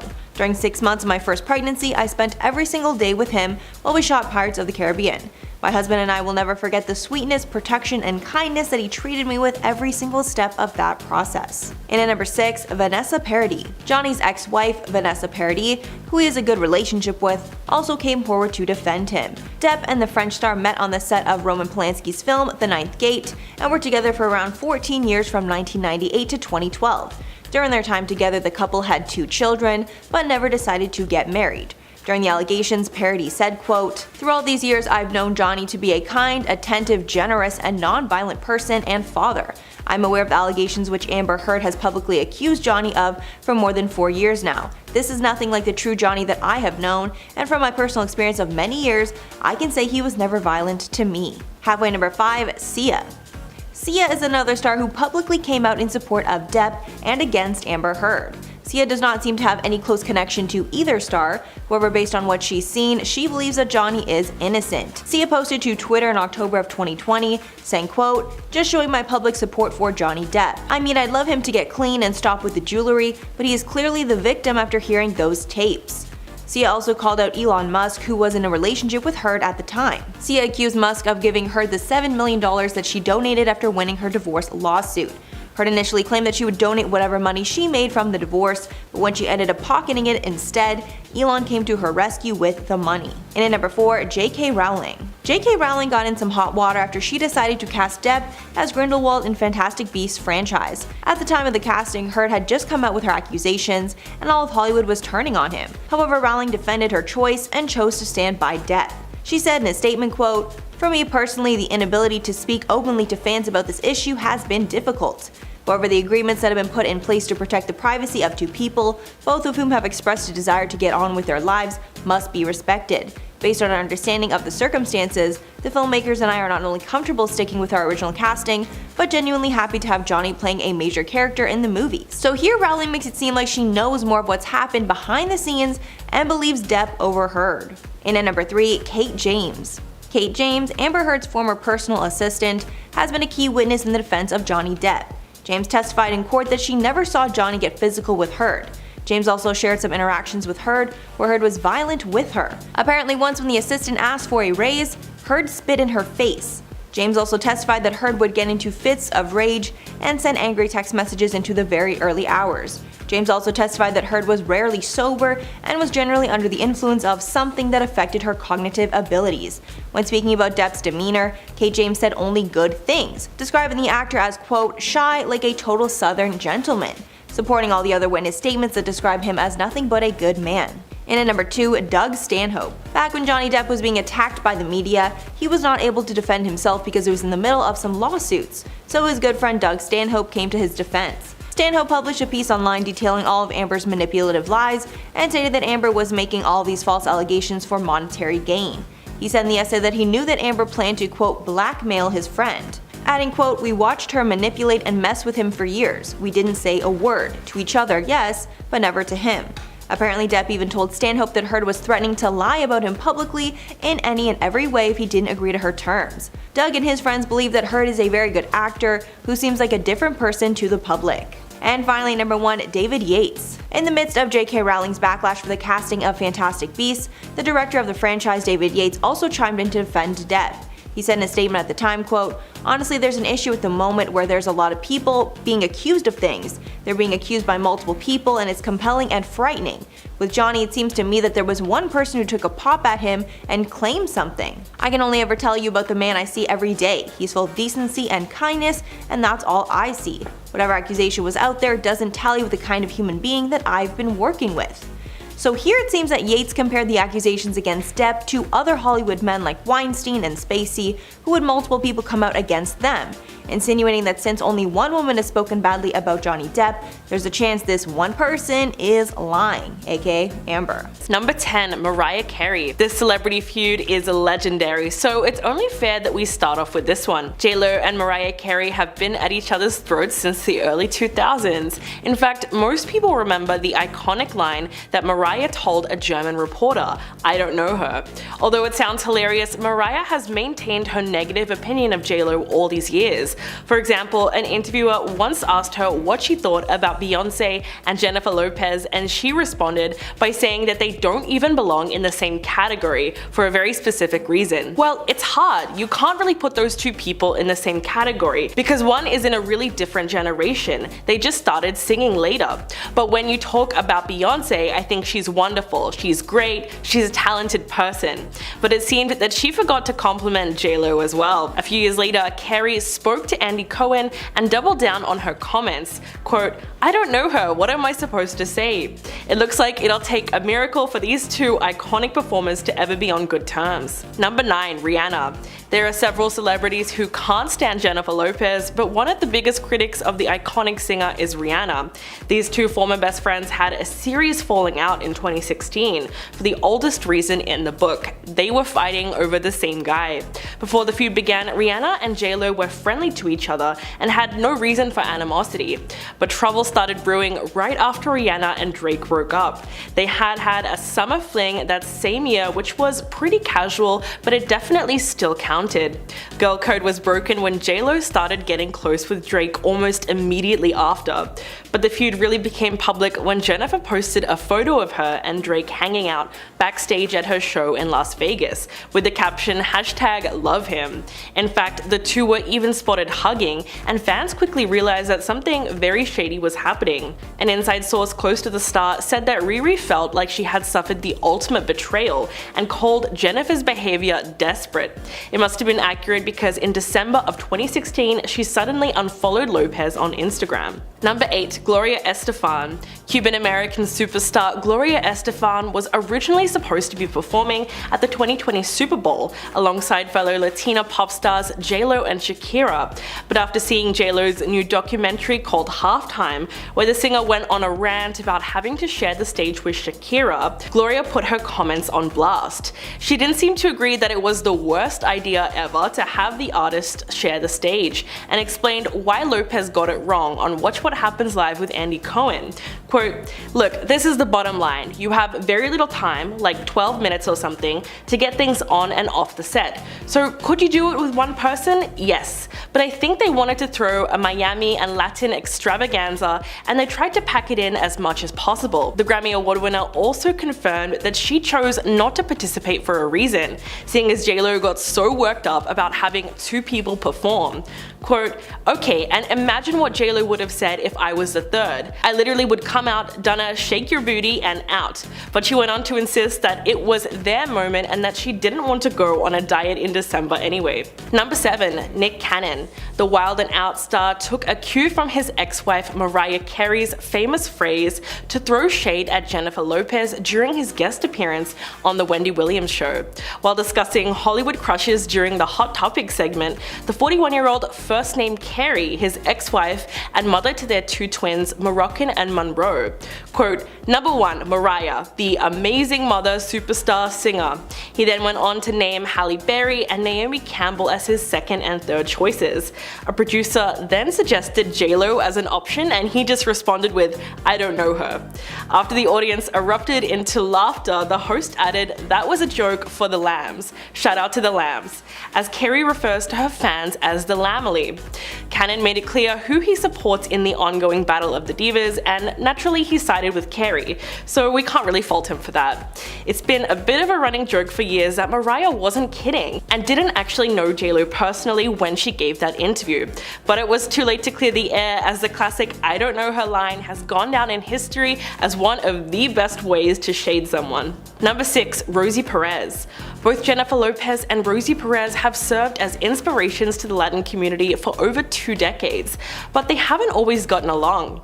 They met back in 1991 during an open casting call for In Living Color. At the time, Perez was the show's choreographer, and Lopez was auditioning to become a member of the dance troupe known as the Fly Girls. Her audition was unsuccessful, but Perez saw a star quality in J-Lo and actually pulled some strings to get her in. But after she was in the group, it became clear that Lopez didn't get along with her fellow dancers. According to Perez, she was labeled as a diva right away. "All of the girls were coming into my office and complaining how she was manipulating wardrobe, makeup, and me, all to her advantage." Perez said that at first she didn't believe it, but then J-Lo screamed at her saying, "I know I'm good, I'm better than any of these girls and you know it." What's worse is, after J-Lo left the show and made it big in the music industry, she went on talk shows trashing her former choreographer. Perez also implied that J-Lo ghosted her. Quote, "I called her up, she wouldn't pick up. Frustrated, I left her an irate message on her answering machine. Instead of calling me back and hashing it out like friends do, she went on a major talk show and reiterated my lashing." Number 5. Brandy. Brandy has had a public feud with Jennifer Lopez since 2017, and according to Kiwi Report, she made it clear that she supports Mariah Carey going against JLo too. Basically, she posted a photo of herself on Instagram hugging Carey with the hashtag #SheKnowsMe. The caption was super perfect and a great reference to that famous "I don't know her" comment. So the whole thing tells us that Brandy is totally teaming with Mariah.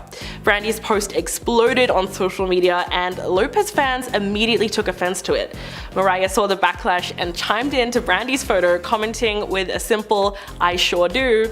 But the singer was quick to defend herself from hate comments and edited the caption shortly after posting it with, quote, "Oh my god, what happened? I swear to goodness, I don't know what the fuss is about. I love this pic and now everyone thinks I'm throwing shade. At who? This is funny, can't take this one down. I love this picture and whenever I'm throwing shade, it's not questionable. You know that I am." She totally doubled down on dissing Jennifer and siding with Mariah, adding, quote, "Also, I've met her several times. Like the several seats that should be taken, she does know me." Number 4, Nicki Minaj. These two have allegedly been feuding since 2012. It all started when Nicki was performing on one particular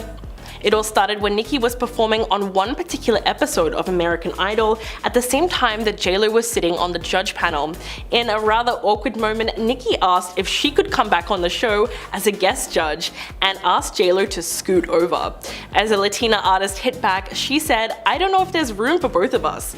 It was one of those joking moments that seemed like there was something else behind it, but nevertheless the two seemed to be just joking around, even though Nicki told a reporter backstage, quote, "She didn't seem to be having it, but she's gonna have it." Okay, so now we're jumping to 2015 when fans swear that Nicki shaded JLo for performing her song at the American Music Awards. As she was performing a small part of Anaconda, the camera cut to Nicki in the audience looking less than happy with the rendition. The clip showed her emotionless face and made it seem like she didn't approve of the way her song was being used. Number 3, Ryan Seacrest. This incident gives Ryan every reason to hate JLo because it's pretty bad. Ryan Seacrest worked alongside the singer on American Idol and the two quickly became friends. But all that seemingly changed when the talk show host revealed that he flew down to Miami to celebrate her milestone 50th birthday, only to be denied entry at the door. Ouch. He recalled the whole story on Live with Kelly and Ryan and explained that he flew down from New York for only a few hours because he had to make it back in time for the next morning's show. But when he finally arrived, the doorman told him, "You're not on the list," to which he responded, "Clearly, there's a mistake. She invited me personally." But upon being denied, he checked the list and couldn't find his name. The doorman just asked him to wait, made a quick call, and was able to confirm that Seacrest was indeed on the guest list. But the host went on to say that he was the first person there and no one really got turned up until after he left. It would have certainly been a little embarrassing to say in the least. Number 2, Cameron Diaz. Throughout the years, Jennifer Lopez has been known to speak negatively about her fellow actors, and it looks like it may have come back to bite her. During an interview in the late 90s, JLo explained that Cameron Diaz was just a lucky model who was given opportunities. She did mention that Diaz can be good when directed, but Lopez's past comments about Cameron's career allegedly made things super awkward between them when they both had to buckle down and work together in the 2012 comedy What to Expect When You're Expecting. Several anonymous sources on the set of the film claimed that the two stars did not get along at all during the shoot. In fact, it was reported that Cameron said the singer was a nightmare to work with. Quote, "She even said that Jen should stick to her day job, meaning American Idol and singing." According to The Insider, JLo demanded to eat at specific times, no matter what, and stops working when it suits her, and she had her assistant run over to her with food. This is what allegedly drove Cameron crazy. Another source claimed that the co-stars actively avoided one another while filming and tensions were thick. Number 1, Ojani Noah. The former couple were married on February 22nd, 1997 and got divorced barely 1 year later, in January of 1998. It was so long ago that you would think Ojani has moved on from the relationship, but apparently he's still holding on to a bit of resentment. In fact, Jennifer's former flame was out to make make a buck off their brief marriage by trying to expose revealing videos from their honeymoon. Ojani was even hauled into court after he started planning a tell-all movie based on the revealing home footage called How I Married Jennifer Lopez, the JLo and Ojani Noah story. The result? Well, she sued him for a whopping $10 million and demanded a permanent court order blocking her ex from making any videos public. Ojani also threatened to write a tell-all book unless he was paid $5 million by the singer. His unpublished book alleges that JLo had multiple affairs, including one with Mark Anthony during the 11 months that they were married. But a judge was not having it and awarded her $545,000 in damages and quashed the book, ruling that it violated a 2004 deal not to publish details of their relationship. Her team calls the movie an outrageous attempt to make money and received substantial compensation. So it's clear that he's still a little bit bitter. Kris Jenner. Believe it or not, the Kardashian clan used to be super close to the Smith family, particularly because Kris's kids got along super well with Jada and Will's kids. In fact, Kendall and Jaden are still super close, but we never see the adults hanging out anymore. It's very likely that their friendship didn't survive the whole famous Khloe Kardashian, Tristan Thompson, Jordyn Woods love triangle in 2019. After Jordyn was exposed for making out with Khloe's ex Tristan, Jada decided to have Jordyn on her talk show, Red Table Talk, to reveal her side of the story. The interview featured a ton of sympathy for Jordyn as she said her piece about what went down. Jada and Will have known Jordyn since she was born because her father worked on The Fresh Prince of Bel-Air. Apparently, after the allegations came to light, Jordyn came to Jada asking for help. Quote, "I just wanted her to have a platform to tell her story. That's it. She's a young, beautiful woman inside and out, and me having been a young girl, we sometimes get into situations that we don't necessarily know how to handle." It's likely that all this sympathy towards Jordyn led the Kardashian matriarch to cut ties with Jada, as they were never seen getting close after the incident. Promptly after the interview, the Jenners and the Kardashians all unfollowed Jada and Will on Instagram and vice versa. That being said, they still let their kids hang out as Jaden was spotted at Kendall's infamous controversial 2020 birthday bash. Next up is Olivia Jade. While there's no overt animosity between Jada and Olivia Jade, there was definitely some very public discussion of having her on the Red Table Talk show.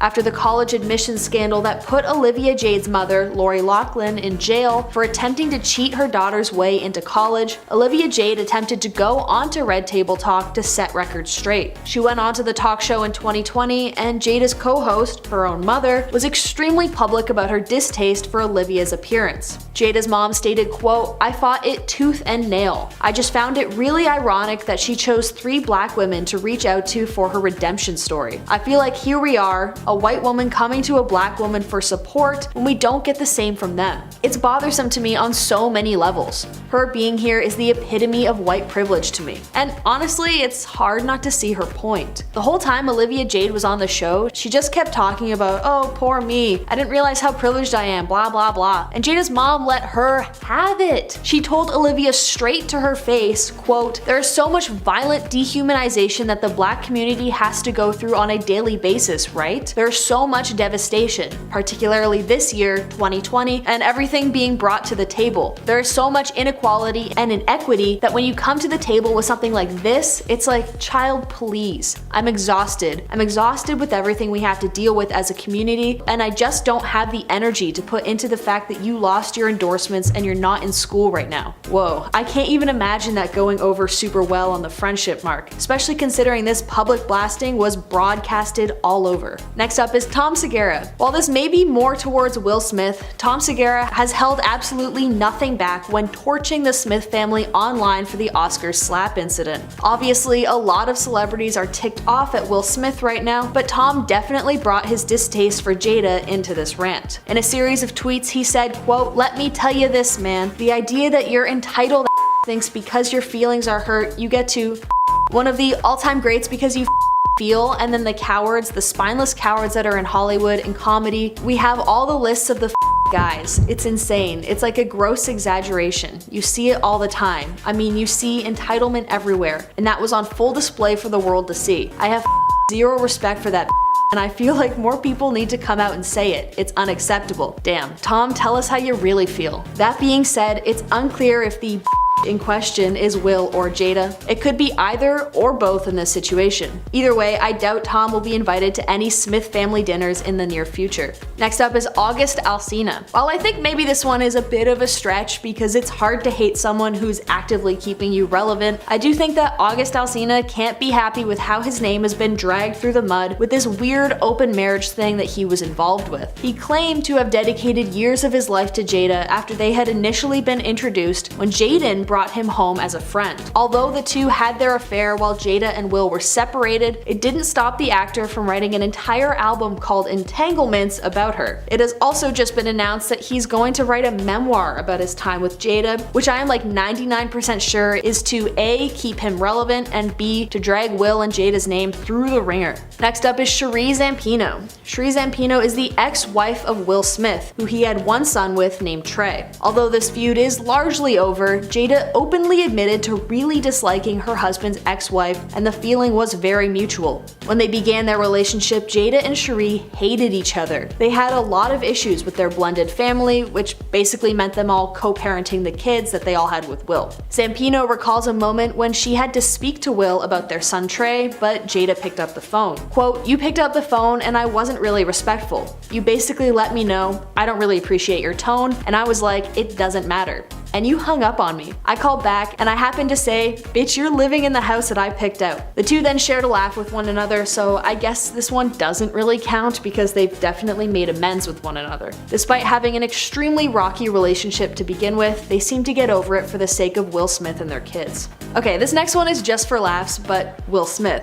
I mean, God, they must have had an extremely hard time within their marriage because Jada, for better or for worse, constantly lays it out on the table. She airs her dirty laundry with Will genuinely constantly, and a lot of fans think that the Men in Black actor is so stricken with Jada that he won't see just how inappropriate her behavior is. For example, always on her talk show, Jada insinuated that Will doesn't know how to please her in bed when she was discussing intimacy with Gwyneth Paltrow. Also openly admitted to cheating on Will, and she had an extremely intimate relationship with Tupac Shakur despite her claiming never to have dated him. I can't imagine all that going over super well, especially when we, as the ever watchful public, know all of these things. I think it would be a much easier pill to swallow if the entire internet weren't calling Will a but here we are. And now that the Oscars slap thing happened because Will was defending Jada's hair loss, it really does feel like a house that's so full of pretension and privilege that I think people have just kind of largely given up on the couple.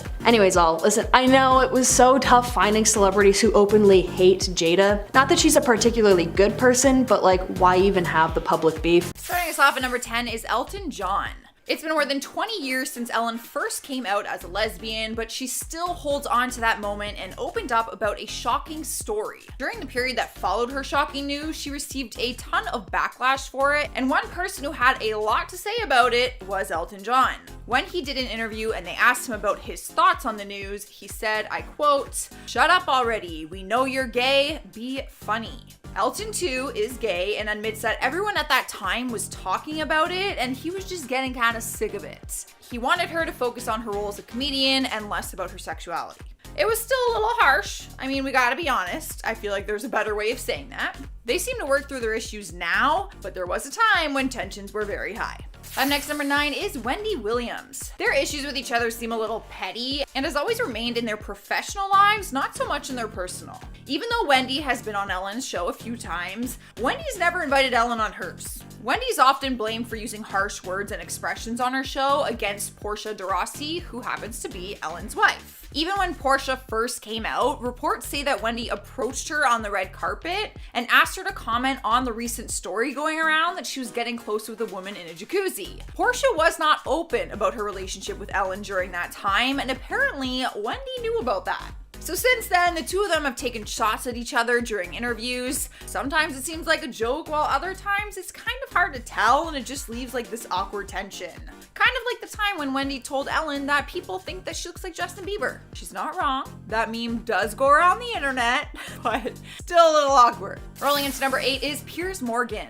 Ellen swears that she was just being funny when she tweeted out a birthday message for Katie saying, "Happy birthday, Katie. It's time to bring out the big balloons." but it was followed by an image of Ellen gawking and staring directly at Katie's breasts. Fans were not impressed with the tweet and said that it was a double standard, which then sparked double standard to start trending as a hashtag on Twitter. Even fellow celebrities joined in to use the hashtag, and Piers Morgan was one of them. He was furious with her so-called joke and tweeted out, "If a man made this joke, Ellen would lead the cries of sexist pig." He was very passionate about this. I can feel his anger with that tweet, but you know what? I understand. I totally get where this whole double standard thing is coming from. Sliding to number 7 is Kim Burrell. People actually had Ellen's side on this one because Kim made a statement that was super offensive to the LGBTQ community. During a sermon at her church in Houston, Texas, she referred to homosexuality as the perverted homosexual spirit. After the video footage went viral online, Ellen banned her from coming to the show. She was actually supposed to sing on her show alongside Pharrell Williams later that week, but Ellen tweeted, "For those asking, Kim Burrell will not be appearing on my show." Kim posted a response video and said she makes no excuses or apologies for her comments and said that she was simply saying that homosexuality is a sin in her religion. She said she does not hate people of the LGBTQ, but said that it goes against the nature of God, which she obviously is very passionate about. Moving on to number 6, we have Giada De Laurentiis. Now, it could be Giada because it's very Italian, so I'm probably butchering it. For years, she has been sharing her cooking secrets on the Food Network, and if you've watched her show, then you know that she always pronounces different Italian food with an Italian accent. But she did a cooking segment on Ellen's show where she whipped up some pasta for her, and Ellen started poking fun at her for her pronunciation. Giada was not having it, so she gave Ellen a tutorial on how to properly say penne and spaghetti. She should probably give me that tutorial because I'm sure it sounds very different. This isn't the first time that there's been this awkward tension between them. She actually went on her show in 2017 where she made food for Ellen and Nicole Kidman, and they both kind of made these negative comments and jokes about her so-called bad cooking. And when you do that as your profession, it's definitely insulting. You never insult the chef on live television. Halfway through number 5 is Sherri Shepherd. She has a personal issue with Ellen because she was banned from her show due to her evolving stance on gay marriage. Keep in mind the word evolving. The comedian appeared on the first season of Ellen but was banned after she made comments on The View saying that she was once against gay marriage. Sherri had nothing bad to say about Ellen, but she's very hurt with her decision to not invite her back on the show. She said, "The views and thoughts that I had evolved from the statements I had on The View over 10 years ago, and I now support same-sex marriage and partnerships." People were quick to call Ellen a hypocrite for always claiming that she can be friends with people who share different views than her. Coming in hot number 4 is Benjamin Simon. The famous TV writer made bold claims on Twitter saying that Ellen is not very nice to her coworkers and employees. He exposed different stories from her show and said that, I quote, "She has a sensitive nose, so everyone must chew gum from a bowl outside of her office before talking to her. And if she thinks you smell that day, you have to go home and shower." Quite the accusation, right? That was just one example. He actually tweeted out 5 more after that. For the sake of this video, I will not read out all 6 of them, but even the first one is enough to know that he does not think too highly of her, especially if he is willing to expose her like that, or try to expose her like that, if it's true or not. Alright guys, we made to number 3, and we have Jamila Jamil. The actress got into messy Twitter drama involving Ellen back in 2019 after Ellen was seen buddying up with George Bush at a Dallas Cowboys game. At first, Jamila applauded Ellen for her speech on accepting everyone despite their beliefs, and said that she was actually impressed with how she handled it. But then she took all of her tweets back after learning more about the former president and tweeted out, "What a monstrous leader. I now understand the rage." So she was once backing up Ellen's decision to be friends with him, but then she was quick to join the rest of the world who was furious about it. In spot number 2 is Liza Minnelli. Back in 2014, Ellen was the host of the Oscar Awards, and during her opening monologue, she cracked jokes about Liza, who did not find it all that funny. In her speech, she said, "Hello to the best Liza Minnelli impersonator I've ever seen." And then, as the cameras panned over to Liza, who was in the audience, Ellen said, "Good job, sir." Of course, Liza would be upset by that. She later told TMZ, "I think Ellen thought it would be funny, but she never stopped after she said it and said, 'My friend, Liza Minnelli.' I think it went a little astray on her." She didn't have any rude comments to say about Ellen and said that she always thought Ellen was wonderful, but the joke was a little too far.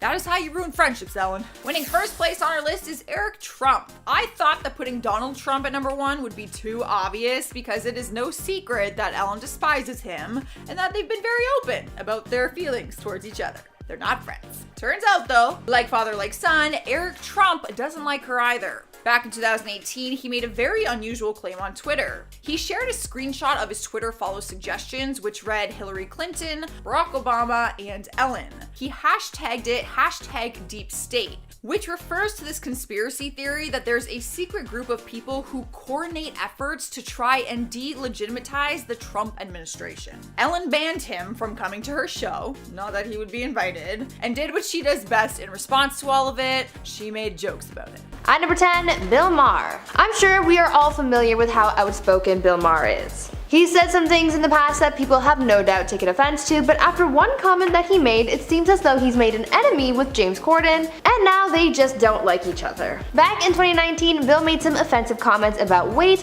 where he said, quote, "Fat shaming doesn't need to end, it needs to make a comeback. Some amount of shame is good. Shame is the first step in reform," end quote. When James saw this, he took the first 8 minutes of his Late Show episode to discuss the comments that Bill made, where he said, quote, "So I sat at home and I'm watching this and all I could think of was like, oh man, somebody needs to say something about this. If only there was someone with a platform who knew what it was really like to be overweight, and then I realized, oh, that's me. There's a common and insulting misconception that fat people are stupid and lazy and we're not," end quote. Bill later responded to James's criticisms of his comments, essentially telling him that he was wrong to not shame people for their appearance, but he was pretty heated. People often have opposing views, but it looks like this is a feud that they won't really come out of. At number 9, Jack Allison. Jack Allison is a member of the Writers Guild of America and used to write for Jimmy Kimmel's show back in the day, so he knows his way around late night TV. So when he found out about the shady things that James was doing on his show, he had to call him out for it, and it was not pretty. According to Jack, he went to a WGA meeting for late night writers, and James showed up to said meeting to advocate for a lower pay grade for late night writers. Doesn't really sound like something to advocate for, since it's affecting people's livelihoods, right? Jack alleged that since James showed up to the meeting without any other staffers from his show, that James made that trip to the meeting just for this request. Jack also alleged that James wanted to hire writers' assistants for 13-week periods so that he didn't have to pay them as much as a full-time contractor. He didn't think that this was fair at all, and so he decided to expose James on Twitter. James fired back online saying that this was all untrue, but Jack stuck to his story. I guess he really had it out for James because of how unfairly he wanted to treat his staff, and honestly, I can't blame him. Now before I carry on with this list, I would like to take a moment to ask you guys to consider leaving a like on this video if you're enjoying it so far, because it really does help the channel out and we appreciate your support. At number 8, Ricky Gervais.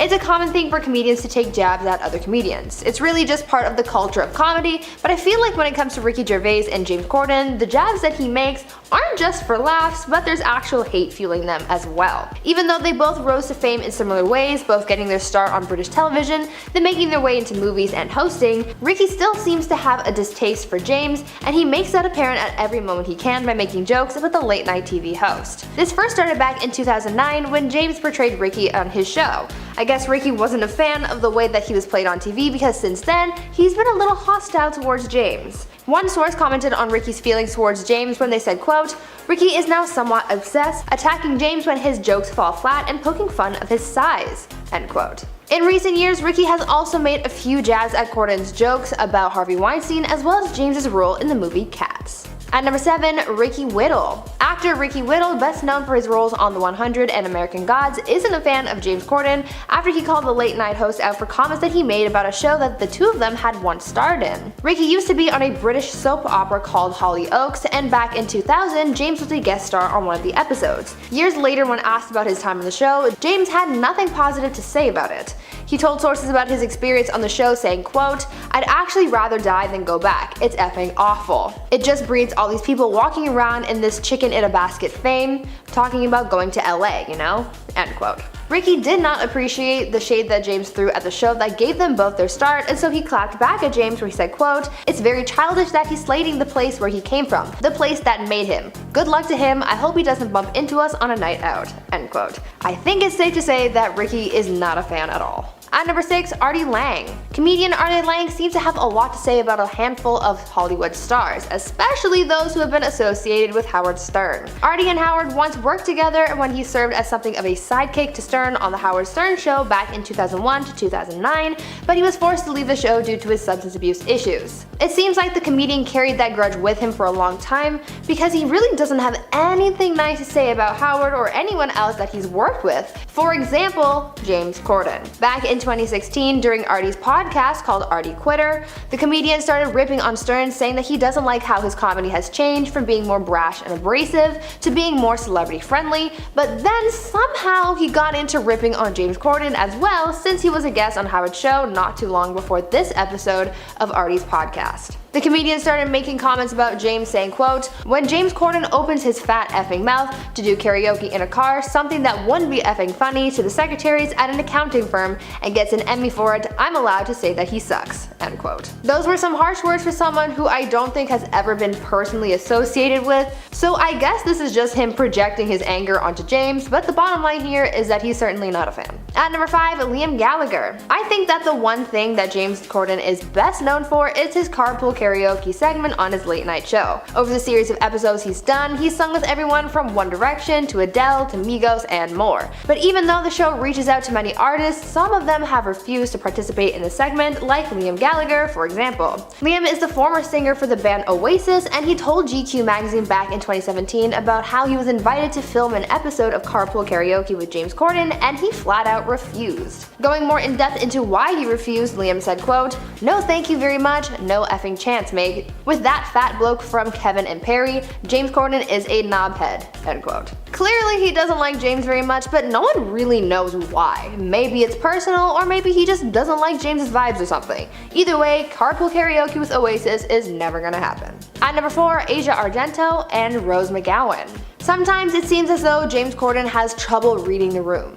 Yes, he is a comedian, but that doesn't necessarily mean that you have to be constantly cracking jokes, because there is an appropriate time and place for comedy, and you have to be mindful of that. James's lack of respect for the Me Too movement is the reason why Asia Argento and Rose McGowan hate James Corden so much, because after he made jokes about Harvey Weinstein at the height of his public takedown, they never saw him the same way. Back in 2017, James was hosting a black tie event for AIDS research where he did a little comedy monologue that seriously fell flat. He made several jokes about Weinstein, saying things like, quote, "This evening is so lovely that Weinstein already invited it up to his room for a massage," and quote, "It's been a weird week, hasn't it, watching Harvey Weinstein in hot water. Ask any of the women who watch him take a bath, it's weird watching Harvey Weinstein in hot water." Two Hollywood stars who were heavily involved in exposing Weinstein for his crimes, Asia Argento and Rose McGowan, took serious offense to James's jokes, and they had some harsh words for him, calling the comedian an effing piglet and saying, quote, "Shame on this pig and everyone who grunted with him,"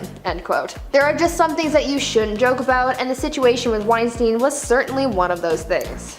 At number 3, Pierce Brosnan. You know when you meet someone who just rubs you the wrong way? Well, this is apparently how Pierce Brosnan felt about James Corden, because they had a run-in at a concert one time and it seemingly wasn't a pleasant experience. During an episode of The Late Late Show in 2017, James Corden spilled the tea about a celebrity that he thought was rude during their segment of Spill Your Guts or Fill Your Guts. That night's guest, Khloe Kardashian, asked James about his worst experience with a celebrity, and James told the viewers about a run-in that he had with Pierce at a concert while with his wife. James said, quote, "I went to see U2 and Pierce Brosnan was there with some friends, and they left halfway through the gig to go off, so me and my wife moved into this area, and literally this arm went on here and pushed me out of the way. I looked at him like that, and he didn't even glance at me," end quote. So basically, Pierce left his section for a bit and James moved in, but when Pierce got back, he shoved James out of the way. There was never really an explanation as to why Pierce shoved James, but clearly he just doesn't like the guy. You don't always have to have a reason, but I just wonder what prompted Pierce to do that. At number 2, Patrick Stewart. While at an award show back in 2010, Patrick Stewart exchanged some quips with James Corden and really dug into the way that he was presenting at the show that evening. James was hosting the 2010 Glamour Women of the Year award, and when Patrick took the stage, he took the opportunity to criticize the way James had been hosting, where he said, quote, "When the presenters are up here and when the recipients are receiving their awards, don't stand at the back of the stage with your hands in your pockets, looking around as though you wish you were anywhere but here," end quote. James tried to quit back, saying that the people accepting the awards should just hurry up. Then Patrick replied saying, quote, "From where I was sitting, I can see your belly, and that was right there at the back of the room." To which James then replied saying, quote, "You can see my belly and we can all see you dying right now." End quote. It was just a really messy back and forth situation, but you could kind of tell that Patrick was frustrated with James and that he just really doesn't like him very much. And finally, at number 1, Hollywood. Now I know this isn't necessarily a celebrity, but I would argue that much of Hollywood doesn't like James Corden.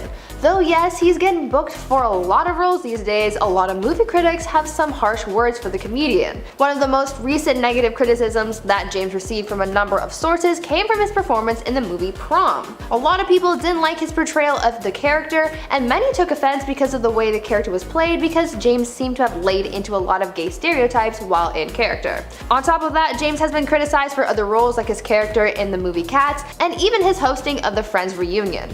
There are a lot of people who think that he's just doing the absolute most in Hollywood, and it's not good, so a lot of people just don't like him for that. Starting us off at number 10, Jimmy Fallon. The beloved late night host has been knocked down a few pegs after mass scrutiny has been launched his way. Following the Black Lives Matter movement, many celebrities have had their pasts dissected by fans for their racist histories. Jimmy Fallon is now one of those celebrities under the microscope.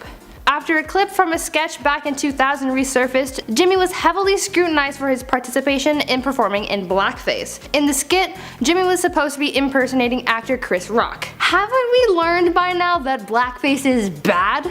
I mean, blackface has always been bad, but really, must we remind people every few years about this?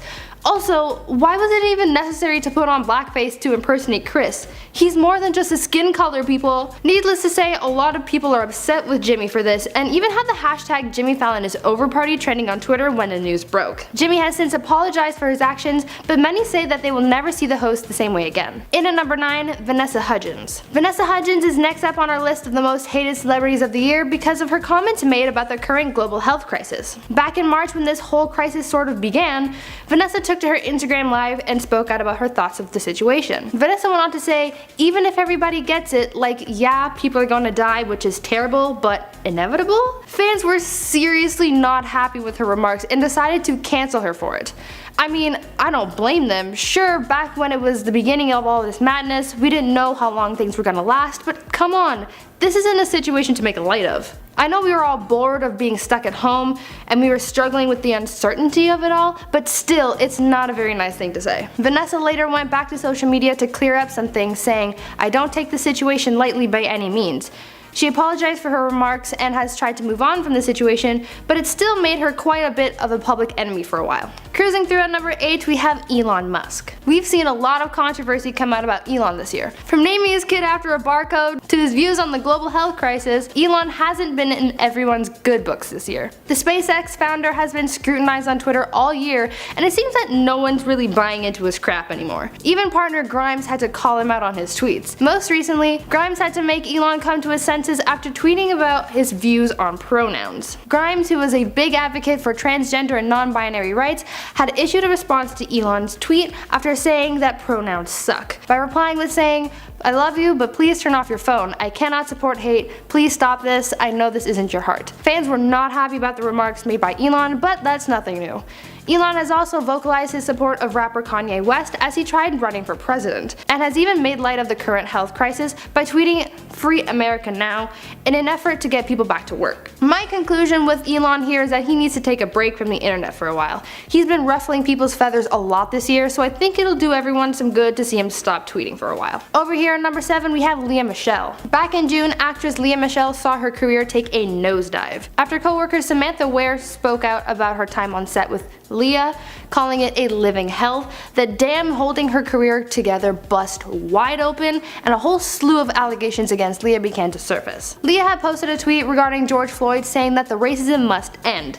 Samantha then replied to this tweet saying, "Remember when you made my first TV gig a living hell?" and referenced how her many microaggressions made Samantha question her career in Hollywood. Judging by the fact that Samantha's tweet was in all caps, I think it's safe to say that she's pissed and she's looking for accountability. It wasn't too long after this initial tweet that more people began to come forward and discuss their grievances with Lea. Even her partnership with popular food brand HelloFresh fell through, as they declared that they do not condone racism or discrimination of any kind.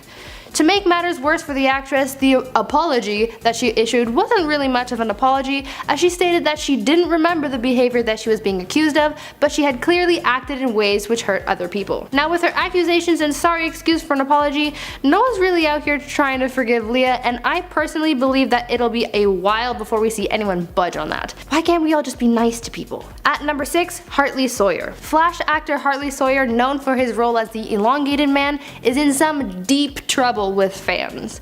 Recently, some of Hartley's tweets from 2012 have resurfaced, and boy are they ever problematic. The now fired actor is being scrutinized for some harsh words sent on Twitter regarding his past racist and misogynistic views. Some of Hartley's tweets are so incredibly vile that I was shocked when I read them. And there are so freaking many.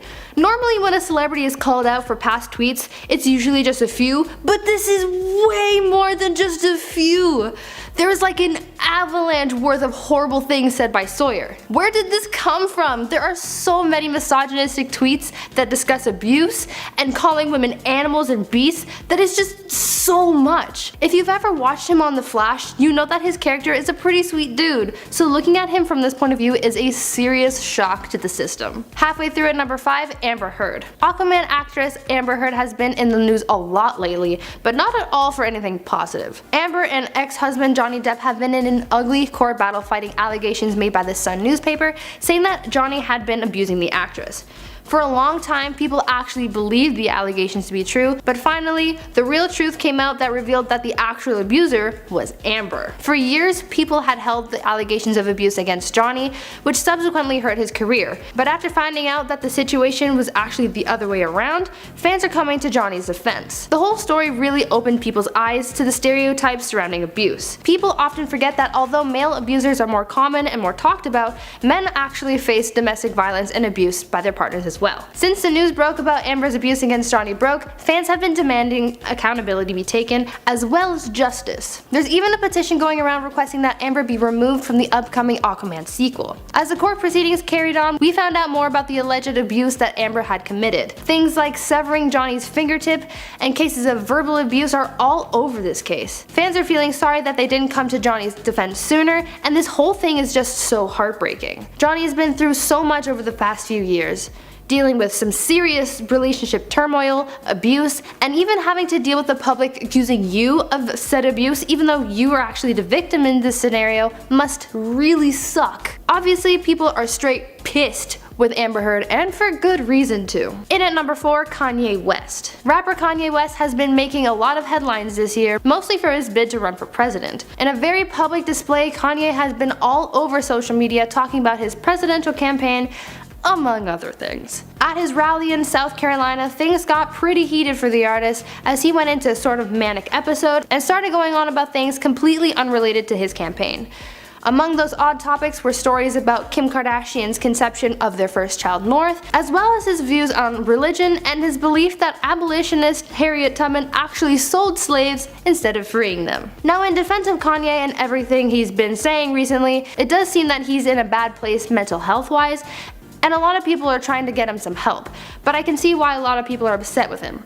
Many of the things that Kanye has spoken out about have deeply offended people, including his own family. Shortly after that catastrophe of a rally took place, his wife Kim Kardashian took to Twitter in an effort to de-escalate the situation, but also to voice her disappointment in what Kanye said that night, especially about their eldest daughter. All in all, Kanye's been in some trouble online, and although he seems to be getting the help that he needs, I don't think that fans will be too quick to forgive him, or even vote for him for that matter. Chugging on through to number 3, we have Jeffree Star. Makeup mogul and YouTuber Jeffree Star has been on a lot of people's hate lists for some time now, but this year, with the explosion of the Black Lives Matter movement, people are coming for his many wigs once again. In another resurfaced scandal, Star is being accused of racism for like the billionth time in his career on the internet. The YouTuber has carried around the label of being a racist for many years and has made countless apology videos for that. But this year, fans have had enough of him. After an old website of Jeffree's resurfaced on the internet with offensive language as well as photos of him posing with the Confederate flag, Jeffree is back on the fiery coals of Twitter and he's getting roasted. I don't think anyone's really surprised at this point. I mean, 2020 is the year of cancellation, so obviously Jeffree has to be a part of it. Fans are also still angry with him over his involvement with the infamous Dramageddon from last year, and as Dramageddon 2.0 began to rear its ugly head once more this year, Jeffree's reputation took a massive hit. Between his accusations, his past, and just him being Jeffree, he's lost followers, business, and even his collaboration with Morphe. He's had so much backlash over the years that I don't really think anything will change with him. He's made yet another apology video and has just continued on with his life, so I guess that it's only a matter of time before we see him caught in the middle of a next YouTube drama. Coming in close to the end of number 2, we've got Shane Dawson. Speaking of problematic YouTubers, let's talk about Shane Dawson. Shane, much like his YouTube counterpart Jeffree Star, has also had his fair share of YouTube controversies. Shane has also had a reputation for being quite offensive. This year, alongside Jeffree, he has also faced cancellation on the internet. Once again, after footage of him in blackface resurfaced, he was called out for his past racist behavior. As every good YouTuber does, he made an apology video, but that wasn't enough for many fans. As if his current situation couldn't get much worse, YouTuber Tati Westbrook, remember her from Dramageddon? Yeah, she called Dawson out and accused him of being a part of the orchestration of the whole Dramageddon fiasco. Oh, and I'm not done. Shane was also called out by none other than Jaden Smith himself on Twitter. The son of actor Will Smith criticized Shane for making sexualized remarks towards his sister, Willow Smith, back when her song Whip My Hair was first released. In the resurfaced video, Shane is seen in front of a poster of then 11-year-old Willow Smith and acting out in a sexual manner. Both Jaden and Jada Smith were upset about the video and demanded accountability. Since all of this unfolded, Shane's been MIA from the internet and no one knows if or when he'll be back. One thing's for sure, however, no one's gonna be forgiving Shane for a while. Finally, capping things off at number 1, we have Ellen DeGeneres. Now, I'm sure this doesn't come as a surprise to you guys, but here in the number 1 spot, we obviously have Ellen DeGeneres. I mean, come on guys, she's had the biggest scandal of the year and we're not even done the year yet. 2020 has not been a good year to be Ellen. But just as a recap, Ellen has been getting absolutely destroyed in the media and on the internet this year. It all has to do with her bad attitude and poor work environment on the set of the Ellen DeGeneres show. We've seen new developments with this story come around at least once a week, and it doesn't seem to be settling down anytime soon. She's had allegations of poor workplace behavior and misconduct be thrown at her, as well as to other execs from the show since the beginning of this year, and it just seems to have snowballed since then. As more and more former employees have come forward to share their horror stories of the celebrity, Ellen's grave has just been dug deeper and deeper. At this point, there's no saving her career. I mean, 1 or 2 scandals here and there can be redeemed, but if you've been facing the hellstorm that is Twitter for months, there's no coming back from that.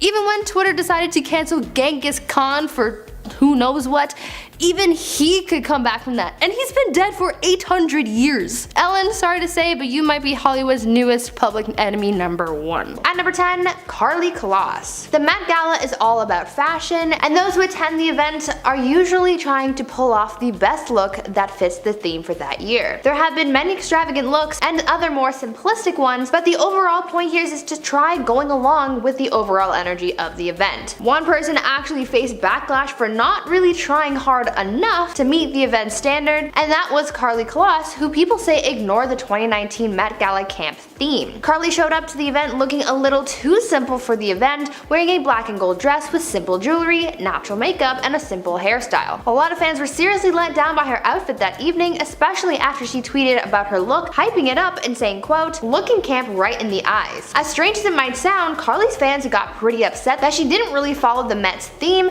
and faced a pretty decent amount of criticism. She had to kind of apologize for her look shortly after, as she posted a video to her YouTube channel addressing the situation, saying that she should have tried harder. At number 9, Sarah Jessica Parker. Every year the Met Gala chooses a theme, and those who attend the event are urged to show up in some kind of couture that fits said theme. For a lot of celebrities, they either work alongside some designers to come up with the perfect look for the gala, but sometimes these looks can go too far and end up offending people in the process. Take for example some of the Met Gala looks from 2015. 2018. The theme of the gala that year was China through the looking glass, and a lot of people found that many of the stars who attended the event that night were appropriating Chinese culture. Among one of the most heavily criticized celebrities was Sarah Jessica Parker. At the event, Sarah wore a custom black gown with a large headpiece, and this bold accessory faced quite a lot of backlash. The headpiece was criticized for its quote dragon lady stereotype, something that sexualizes and villainizes Chinese women. A lot of fans made the point that these celebrities could have just worn pieces from Chinese designers to fit the theme rather than appropriate the culture. Now before I carry on talking about these cancelled celebrities, I'd first like to ask you guys to consider leaving a like on this video if you're enjoying it, because it really helps the channel out. At number 8, Karolina Kakova. I just told you about one celebrity who faced backlash for cultural appropriation at the Met Gala, but I have another one to tell you about that actually happened on the same night. Since the theme for the 2015 Met Gala was China through the looking glass, a lot of people came dressed in altered versions of traditional Chinese garments, and it offended a lot of people. Another guest who got a lot of hate for their outfit that night was model Karolina Kakova, because she came in a sexualized version of a cheap how. Much like a lot of other celebrities who showed up that night, their looks faced a lot of backlash because normally these looks affect women from this culture negatively, and the double standard of these other people being praised was seen as hurtful and offensive. These garments have a history behind them, and so disrespecting this part of Chinese culture was also obviously not well received. At number 7, Madonna. In the past, there have been many scandalous looks at the Met Gala. Oftentimes, we see celebrities push the boundaries of fashion, and sometimes their looks can be very revealing, but it looks like one celebrity went too far with how revealing their Met look was one year, and that person is Madonna. The singer is known to be pretty bold, but at the 2016 Met Gala, people think that she was a little too bold because her look revealed quite a lot. When she hit the red carpet, Madonna was seen wearing a black bodysuit that revealed her chest and backside, worn underneath a lace overlay. She also wore leather thigh-high boots and a bejeweled headband and layered necklaces. After facing backlash for the fact that her chest was exposed, she supported the look by saying that it was a political statement. She clapped back at the criticism on her Instagram, where she said, quote, "We have fought and continue to fight for civil rights and gay rights around the world. When it comes to women's rights, we are still in the dark ages. My dress at the Met Ball was a political statement as well as a fashion statement. The fact that people actually believe a woman is not allowed to express her sexuality and be adventurous past a certain age is proof that we still live in an ageist and sexist society. I have never thought in a limited way, and I'm not going to start." At number 6, Amal Clooney. As I mentioned a little earlier, a lot of times celebrities work alongside designers to achieve their looks for the Met Gala. The relationships that these stars have with their designers is pretty important for their careers, and so they usually don't want to jeopardize that. But Amal Clooney did in 2018, and she got some backlash for it. When Amal first showed up to the event, she was dressed in an ensemble by Richard Quinn that consisted of navy pants, a silver top, and a floral skirt. But after doing a quick change, she re-emerged wearing a dress designed by Tom Ford. Apparently, Tom was furious that Amal didn't wear his design when she did her initial red carpet walk. It caused some drama in the fashion world, but from what I understand, it's all water under the bridge now. At number 5, Rihanna. Rihanna is one of those stars who people really look forward to seeing walk the red carpet at the Met Gala. She rocks every look that she presents at the gala, but one year, instead of getting praise for her outfit, she actually ended up getting a lot of backlash. In 2018, Rihanna showed up to the event wearing a very extravagant Pope-inspired look, and it did not go over well. The look was an ensemble by Margiela that consisted of a strapless mini dress, trench coat, and a large headdress. That night, a lot of Catholics took issue with Rihanna's look, with some of them calling the ensemble, quote, sacrilegious, and saying that it appropriated their religion. Ironically, this isn't the first time that the singer has been accused of appropriating religion. She's also faced backlash for appropriating Hindu culture as well, as earlier this year she was seen wearing a necklace with a Hindu god depicted on it, and she's also faced scrutiny after she used a controversial song with Islamic verses in it in her Fenty show. At number 4, Scarlett Johansson. At the 2018 Met Gala, actress Scarlett Johansson caused a bit of controversy for the dress that she wore to the event. Not because of what it looked like, but because of who designed it. The actress wore an off-the-shoulder dress with flower embellishments, and though it was a beautiful gown, a lot of people couldn't get past who made the garment. The dress was designed by Georgia Chapman, Harvey Weinstein's ex-wife. Scarlett's look came from Georgia's brand Marchesa, and the actress became one of the first people to support the brand and the designer after the allegations against Harvey Weinstein came out. People were torn over this because some people believe that Scarlett shouldn't have supported Georgia's design because of her ties to Weinstein, but others thought that it was a bit ridiculous because Georgia was never personally involved in any of the allegations, so some people didn't really think it mattered. But what do you guys think? Let me know down in the comments. At number 3, James Charles. YouTuber and influencer James Charles attended the Met Gala in 2019 and got some backlash for what he wore and for being a bit of a hypocrite as well. When he arrived at the event, James was wearing an outfit by Alexander Wang that consisted consisted of a black bandana, black cargo pants, and a see-through shirt that was made entirely of safety pins. It was an interesting look, but after the event, fashion critics pointed out that James's look was very similar to one that Zoe Kravitz had worn to the 2019 Vanity Fair Oscar party. Ironically, James had made a video with Tana Mongeau where they criticized that very look, where they said that it looked like, quote, "she didn't finish getting dressed."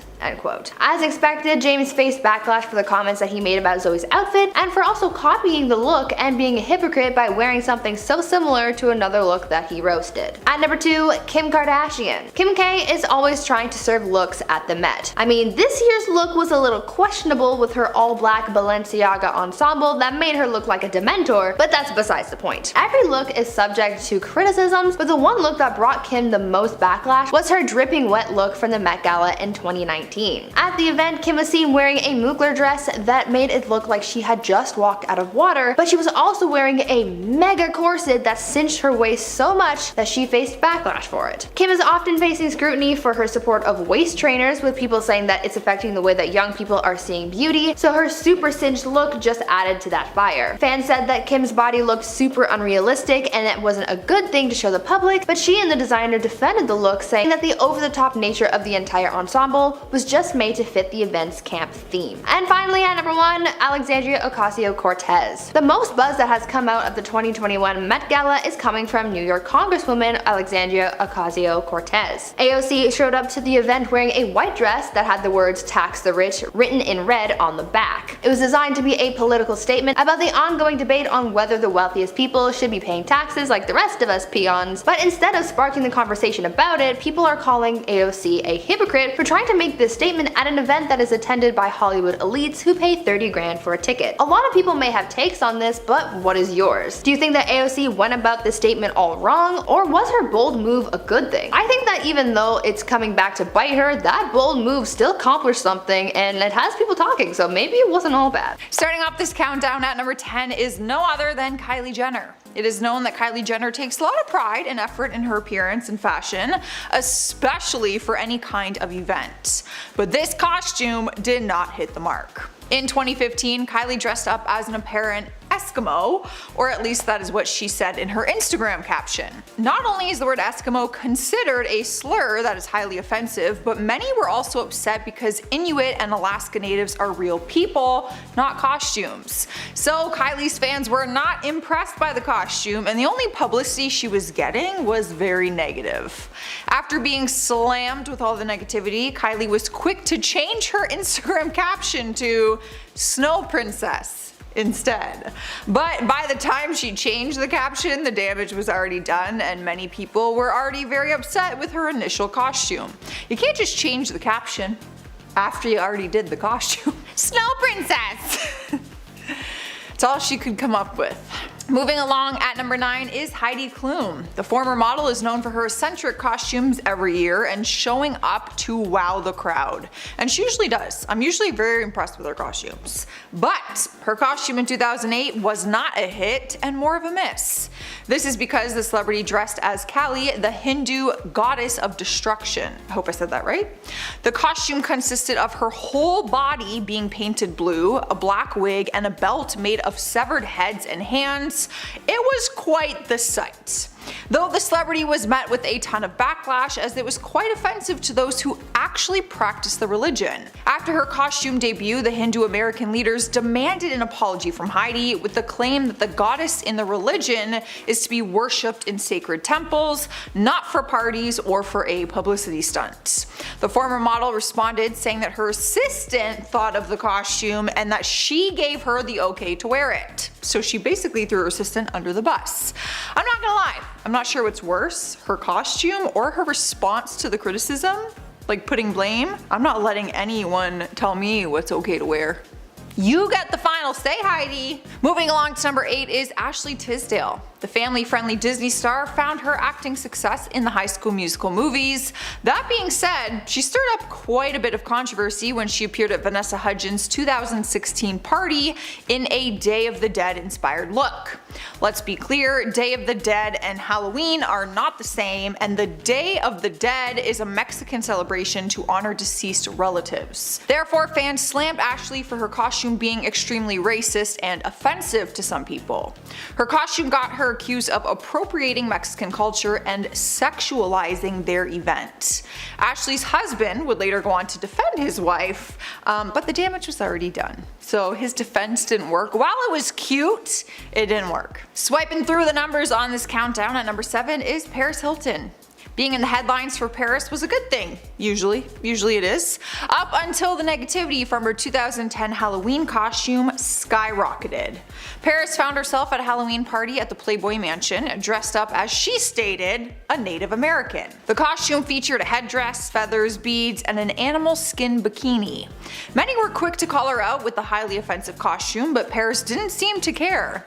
You would think from all the negative backlash and disrespect that people would stay far away from a costume like that, especially after her backlash, but that would not be the case for Paris's own sister, Nikki Hilton, as 5 years after her sister's inappropriate and controversial costume, Nikki decided to dress up in the exact same one.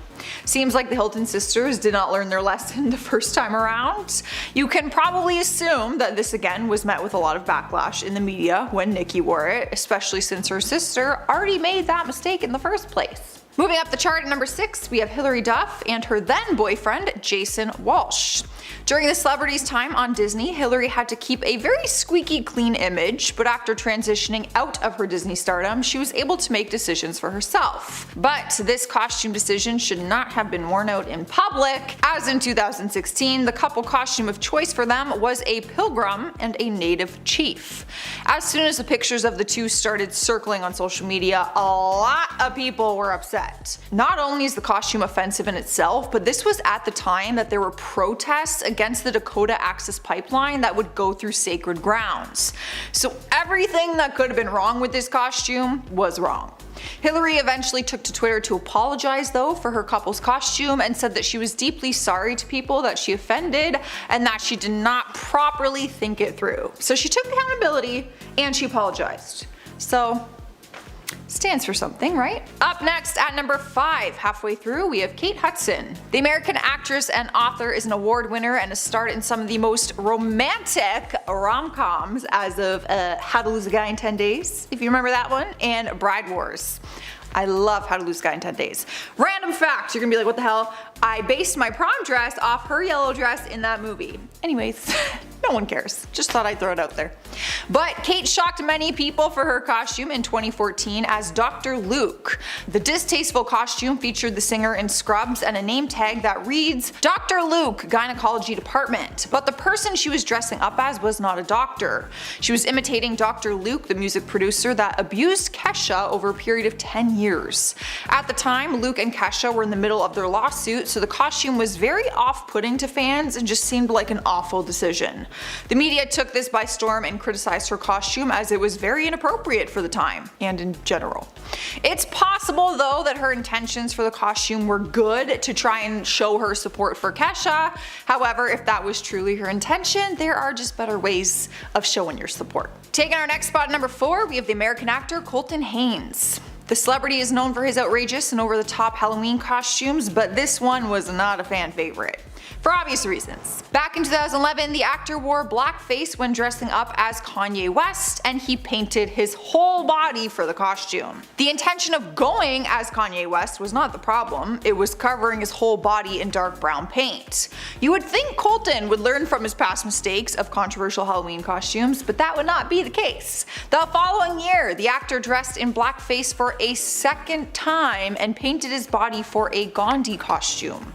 Colton has since apologized for his controversial costumes and says that he was unaware that he was offending people with them and that it wasn't his intention. Making the very same mistake twice, like 2 years in a row, is pretty bad, and his career has just never been the same since then, to be honest, but Wonder why. Moving to our top 3 spots, at number 3 is the EDM duo The Chainsmokers. The music duo has produced Billboard-topping chart songs with artists like Justin Bieber, Coldplay, and Halsey. But the very popular musicians were met with backlash in 2014 after their, this is what it was called, Ebola costume. Yes, you heard that right, Ebola. I will explain. After performing at a university, the duo made their way to a fraternity after party where they showed up in a pretty controversial costume.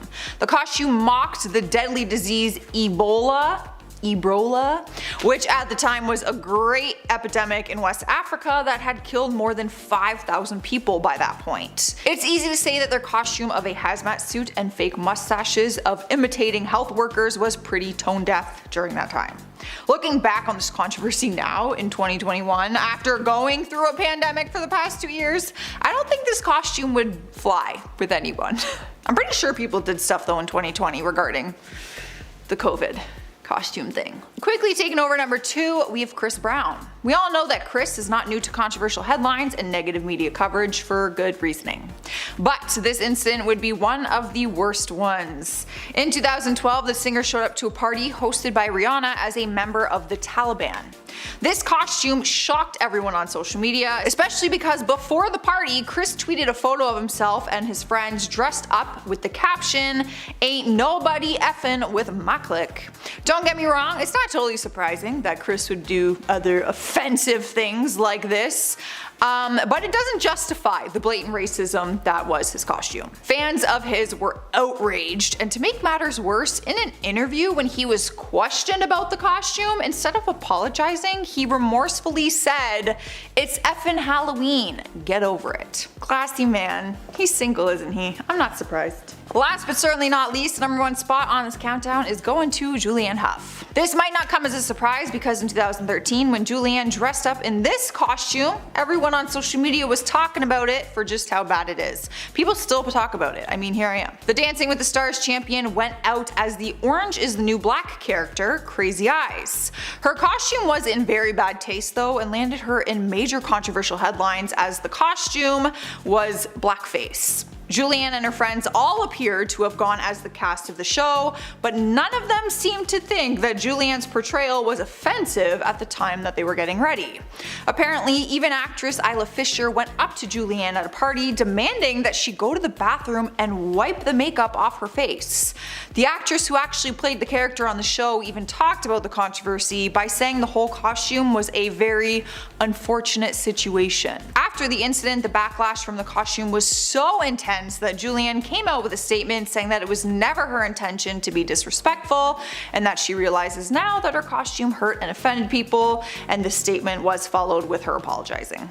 Thank God. First up, we have Matt Damon. Now, I didn't know this story, but it is crazy. In an extremely odd tangent during an interview to promote his movie Stillwater, Matt Damon talked about using a homophobic word at dinner with his family. His daughter rightly intervened, leaving the table to write an essay to him about why using that particular word was wrong. Nobody was quite sure why in the year 2021 the Hollywood actor would still need that explained to him, but here we are. Our next celebrity is Ezra Miller. DC Studios saw Ezra Miller, aka comic book history's most problematic The Flash, plead guilty to 1-count misdemeanor unlawful trespass in a Vermont court. In exchange, the prosecution dropped felony burglary and larceny charges. The actor attributed their ongoing legal struggles as well as other terrible allegations to, quote, complex mental health issues. DC Studios has stood by them thus far and left the fate of the beloved character in purgatory for now. In April 2020, a video surfaced online of Ezra appearing to choke somebody at a bar in Iceland. A source later confirmed to Variety that the incident was, quote, a serious altercation at a bar, and that Miller was escorted off the premises as a result. 2 years after the incident, the woman from the clip shared her side of the story with Variety, saying that her banter with the actor about getting into a fight was meant as a joke, but her friend appeared to antagonize the situation when he told Ezra that he heard the actor did not want to fight. "My friend didn't have to say that," she told the outlet. "It was just a joke, obviously." but Ezra took that literally and got super mad and came running outside. Our next celebrity is Charlie Sheen. Charlie Sheen was written off of 2.5 Men following 8 years of playing Charlie Harper on the CBS sitcom. 2 months after Sheen was admitted to a rehab facility, the actor was fired due to his self-destructive behavior and offensive comments towards the show's producers. Here's how the network handled it. Ashton Kutcher was brought on as Walden Schmidt, who became the new comedic foil for Alan Harper. Sheen's character was revealed to have been hit by a subway train. The series finale, however, puts a new spin on Charlie Harper's absence from the show. The last episode depicts Charlie Sheen as a cartoon character who was kidnapped by his admirer, Rose. The scene takes a jab at Sheen's issues, turning his nose as a vacuum, inhaling a large pile of sugar.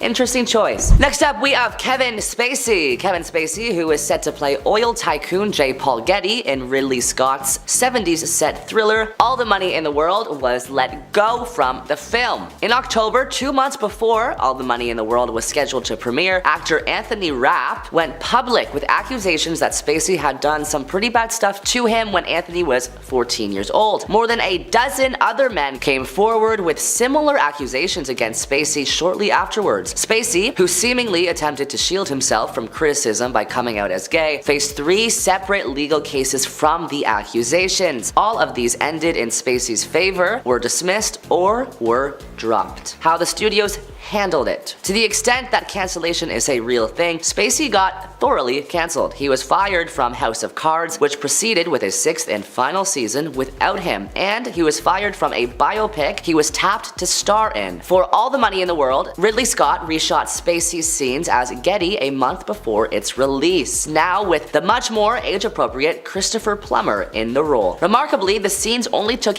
8 days to reshoot, and the film managed to hit its intended release date. Crazy. Our next cancelled actor is TJ Miller, and this one is so disappointing. I just watched TJ in 2016's Office Christmas Party movie. He's hilarious, but I guess he's not the best person in real life. TJ Miller, best known for starring in Silicon Valley in late 2017, also starring in the Emoji Movie. Miller was the subject of numerous public controversies, including accusations of transphobia by film critic Danielle Solzman. In April 2018, he got arrested after calling in a fake bomb threat while drunk on an Amtrak train. That's crazy. And later that year, he was accused of bullying behavior on the set of Silicon Valley by recurring actor Alice Wetterlund. How the studios handled it? Well, Miller left Silicon Valley in May before the accusations against him became public, but the actor had already filmed scenes for the blockbuster movie Deadpool 2 and recorded voice lines for the 3rd How to Train Your Dragon movie. Deadpool 2 went ahead, but star Ryan Reynolds made it clear that TJ Miller would not return for future sequels. DreamWorks Animation, meanwhile, had Miller's role in The Hidden World overdubbed by another actor, Justin Rupel. Next up, we have Constance Wu. From movies like Crazy Rich Asians and Hustlers, Constance set her sights on becoming a prominent A-lister. But in 2019, things took a turn. Quote, "So upset right now that I'm literally crying. Twitter was blowing up. Effing hell." These two were tweets from the actor Constance Wu after her ABC sitcom Fresh Off the Boat was renewed for a 6th season, and she did not seem happy about it. When one person told her, "Congrats on your renewal, great news," she tweeted back, "No, it's not." Constance even went as far to comment on the show's official Instagram account and wrote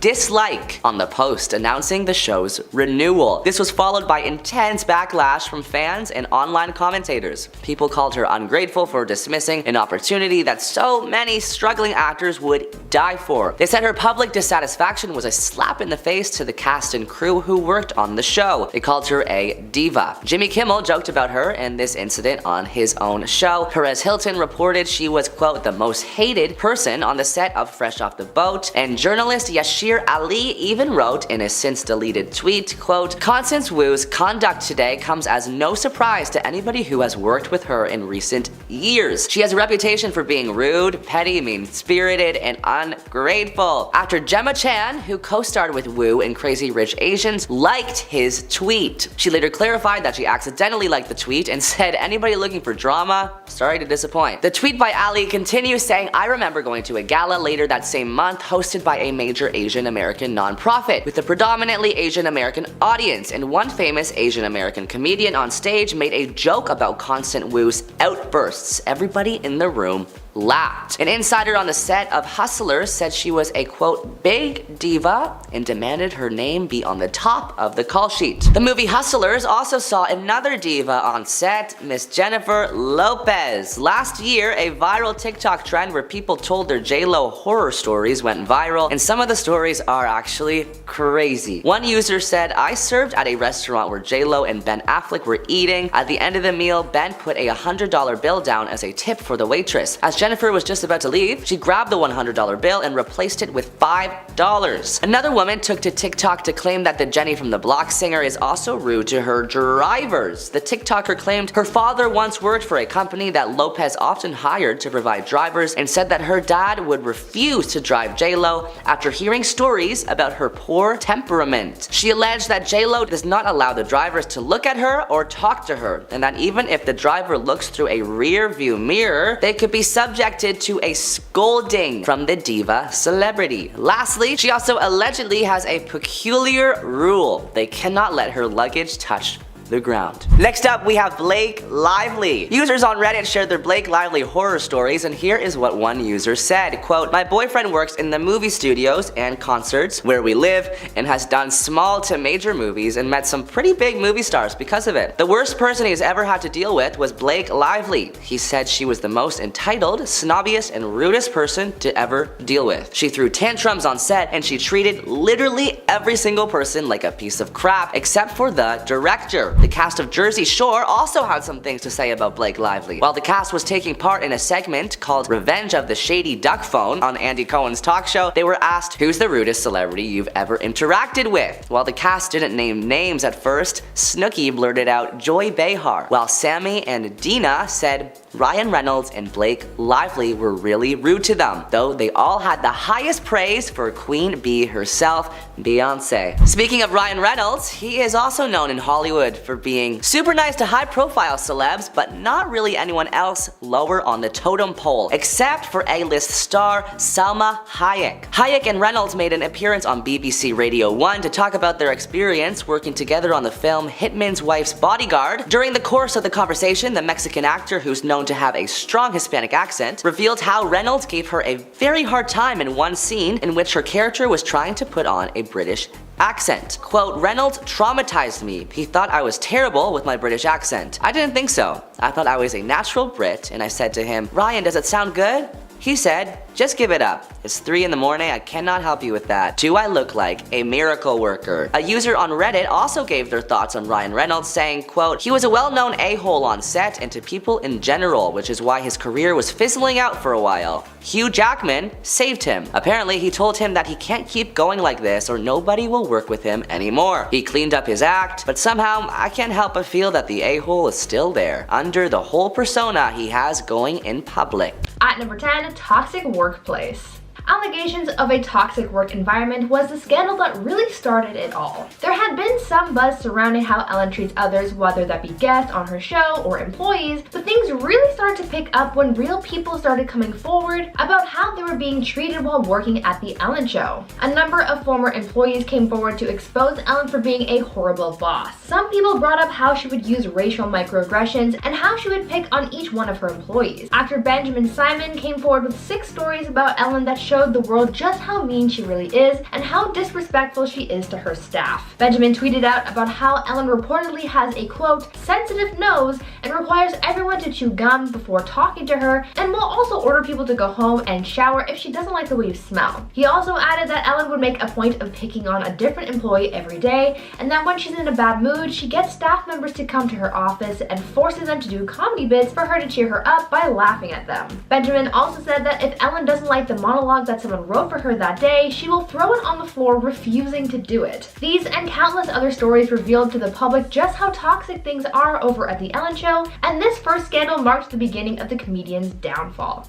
At number 9, quarantine comments.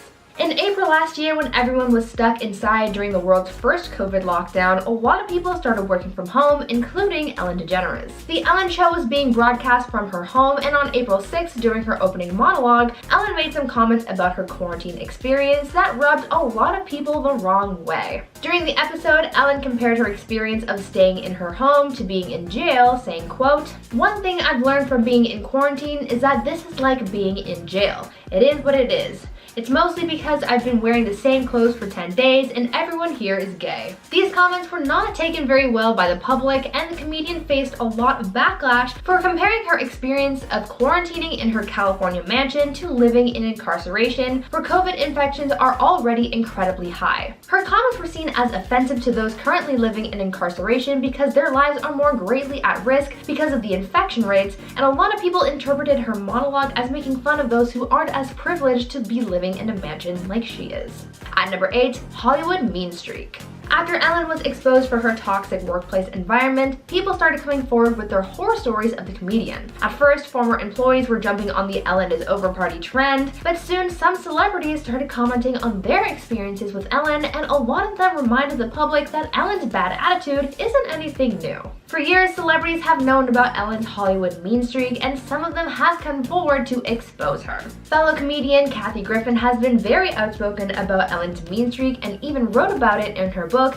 Kathy Griffin's Celebrity Run-Ins, My A to Z Index. In her book, she dished about some awful run-ins that she's had with Ellen, detailing some of the mean things she's done to her. In the book, she wrote, quote, "I can't prove it, but this person who has short blonde hair has a mean streak that all of Hollywood knows about." But it's not just Kathy who says Ellen's mean streak has been common knowledge, as comedian Brad Garrett also chimed in to speak his truth about who Ellen really is behind the scenes. After Ellen issued an apology to her staff members, which we will talk about later, some people weren't buying into this declaration, including Brad Garrett. In response to Ellen's apology, he tweeted saying, quote, "Sorry, but it comes from the top, at The Ellen Show. No more than one were treated horribly by her. Common knowledge." Maybe he was speaking from experience having worked in the same industry as her, or because he had been a guest on her show a few times in the mid-2000s. The fact that he and Kathy, as well as a few other celebrities, called Ellen's mean streak common knowledge really helped prove that it's not just her employees who've had bad experiences with her. At number 7, lockdown layoffs. During the first lockdown the world experienced last spring, there were a lot of changes in many workplaces. Some people were transitioning to working from home, and many others sadly lost their jobs. This was a very uncertain time for a lot of people, including many Ellen Show employees, because of a huge lack in communication. Shortly after the show made their transition from the studio to home, news came out reporting about how Ellen Show employees had been replaced by non-union workers in order to cut down on the cost of paying their other employees. As a result, a lot of employees were left in the dark and without pay for a few weeks, which just angered more people and made Ellen look worse. At this point, she was not only experiencing backlash for being a bully towards her employees, but also for causing layoffs as well as pay deductions. At number 6, racial injustice tweet. At the height of the Black Lives Matter movement in 2020, many celebrities were coming forward to talk about the racial injustices many Black people around the world have been facing. Some of them tweeted about it, others went to protest, but overall, most of them tried to do their part by spreading awareness. Ellen tried to do this, but it didn't go over very well, as many people thought she missed the mark with her BLM tweet. In her later deleted tweet about racial injustice, Ellen said, quote, "Like so many of you, I am angry, I am sad. People of color in this country have faced injustice for far too long. For things to change, we must change. We must commit ourselves to this change with conviction and love." A lot of people didn't like how she used the term people of color instead of just saying Black people, as the movement was surrounding the racism that Black people have endured and continue to endure. After deleting the post, Ellen corrected herself by issuing another tweet showing her support for the Black Lives Matter protests and also pledging to donate to a handful of charities and organizations. At number 5, privilege. While people were still discussing how Ellen was really behind the scenes, the theme of privilege came up and a lot of people called her out for it. After her tone-deaf joke about comparing life in quarantine to life in incarceration, people kept looking for more examples of how she lives such a privileged life. And one person came forward with an example that shocked a lot of people. Back in May last year, a former Ellen Show producer spoke out about how Ellen once called Steve Jobs personally to complain about the font size on the iPhone. This came after Ellen lost her glasses and was having trouble reading the text on her phone. The former producer recalled the incident saying, quote, "She stopped everything and made a call. Next thing we know, we literally hear Steve Jobs pick up and say, 'Hi, Ellen.'" Ellen told him the iPhone should have bigger font. He continues saying, quote, "That's her. It's not that she's some demon, she just lives in an incredibly privileged bubble and is out of touch with the real world." At number 4, apology fail. Following all the backlash that she'd been receiving, when The Ellen Show made its return after a quarantine hiatus, Ellen had to make amends for her actions and had to address some of the allegations against her, like misconduct and workplace toxicity. During her opening monologue, the comedian issued an apology for the things that she'd been accused of, but it didn't really go over well with her audience. During her apology, Ellen admitted that she was, quote, "a work in progress," and that she wasn't aware of the negativity in her workplace. Ellen also joked that she isn't a good enough actress to, quote, "come out here every day for 17 years and fool you." People didn't like how she mostly deflected and made jokes about the situation she was caught in, rather than owning up to her actions, which really just made her look worse in the public's eye and added to her growing criticism. At number 3, Nikki Tutorial's interview. One of the instances that was sort of the fuel for this Ellen is Over party fire was YouTuber Nikki Tutorial's testimony about how she was treated after she was invited on the show in January last year. During an interview in March of last year, Nikki spoke out about the atmosphere at The Ellen Show, saying, quote, "The friendly, welcoming atmosphere you see when watching Ellen isn't the reality in the studio." Nikki said that she was expecting a warm welcome when arriving at the studio, but that she was instead, quote, "greeted by an angry intern who was a bit overworked." Nikki also told sources that she didn't receive the same VIP treatment as everyone else, saying that she couldn't even use the bathroom closest to her because it was reserved for the Jonas Brothers, who were also on the show that day. She also commented on Ellen's personality, saying that she was very cold and distant when the cameras were off, making for a very different vibe on the show. This was a very different response than people were expecting, so this became big news, which later escalated into a much bigger scandal. At number 2, Dakota Johnson interview. The other incident many people think of as the beginning of the Ellen is Over party comes from actress Dakota Johnson's 2019 interview with the comedian. During the interview, Ellen berated Dakota about the fact that she wasn't invited to Dakota's birthday party, and many people saw this whole debate as incredibly unnecessary and uncalled for. Dakota stood her ground during the interview, shutting Ellen down and not being made to look like the bad guy like Ellen intended, but this also showed how Ellen can sometimes go too far. Fans didn't like the way that the actress was treated during her time on the show, and after Ellen was cancelled, some saw this as justice for Dakota because Ellen was no longer able to get away with behaving like this. And finally, at number 1, Twitter.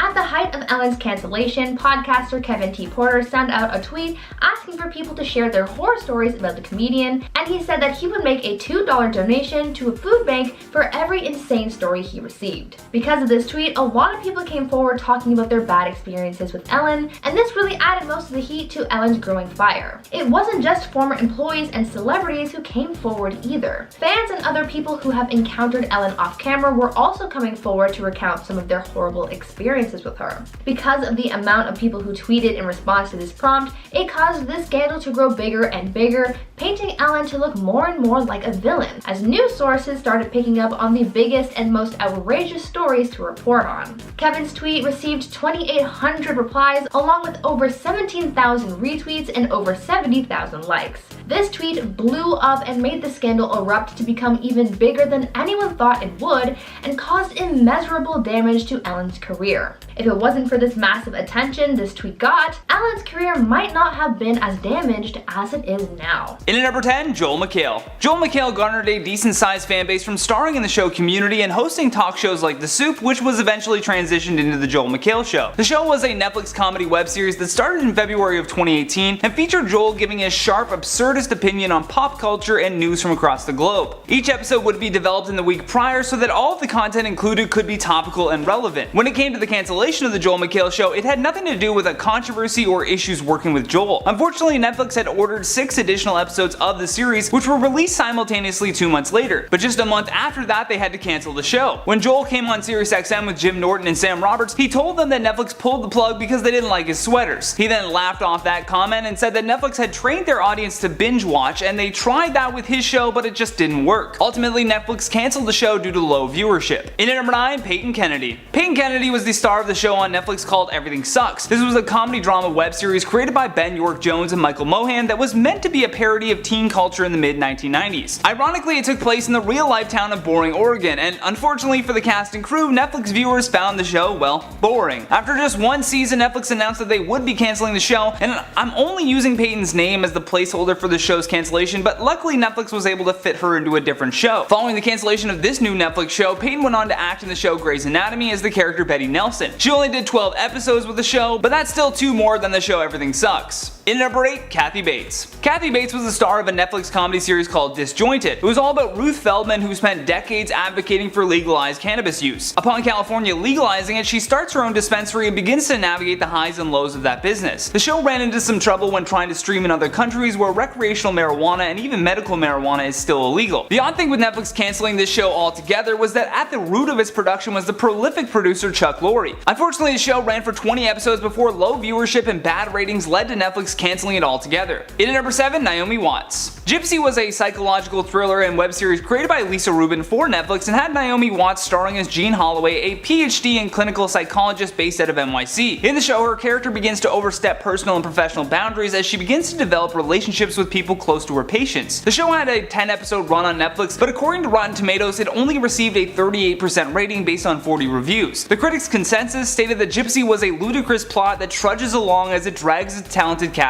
with it. The show marked 2-time Oscar nominee Naomi Watts' first starring TV series role, but when it came to renew the show, Netflix ultimately passed on it. When it came down to it, Netflix had to pick between renewing the women's wrestling comedy show called Glow or picking Gypsy up again, and so they settled with continuing Glow and thus canceling Naomi Watts. In at number 6, Drew Barrymore. The show Santa Clarita Diet was one of the last things that Drew Barrymore had actually started. The show was a horror comedy web series created by Victor Fresco for Netflix. Fresco was the showrunner and executive producer alongside Barrymore. It was a single cam show that premiered in February of 2017 and generally received positive reviews. In the show, Drew's character undergoes a bizarre metamorphosis where she basically becomes a zombie that craves human flesh. Her husband and kids then basically have to help her deal with this as their mother constantly has to refrain herself from eating the neighbors. Cindy Holland, who is the head of original content at Netflix, said during a conference that when they invest into a show, they decide how much to invest based on the audience that shows up. If the audience isn't showing up, they begin to question if they should be investing more into it. In the case of Santa Clarita Diet, Holland felt that there was no viable reason to keep pumping more money into it, and thus it was cancelled. In at number 5, Britt Marling.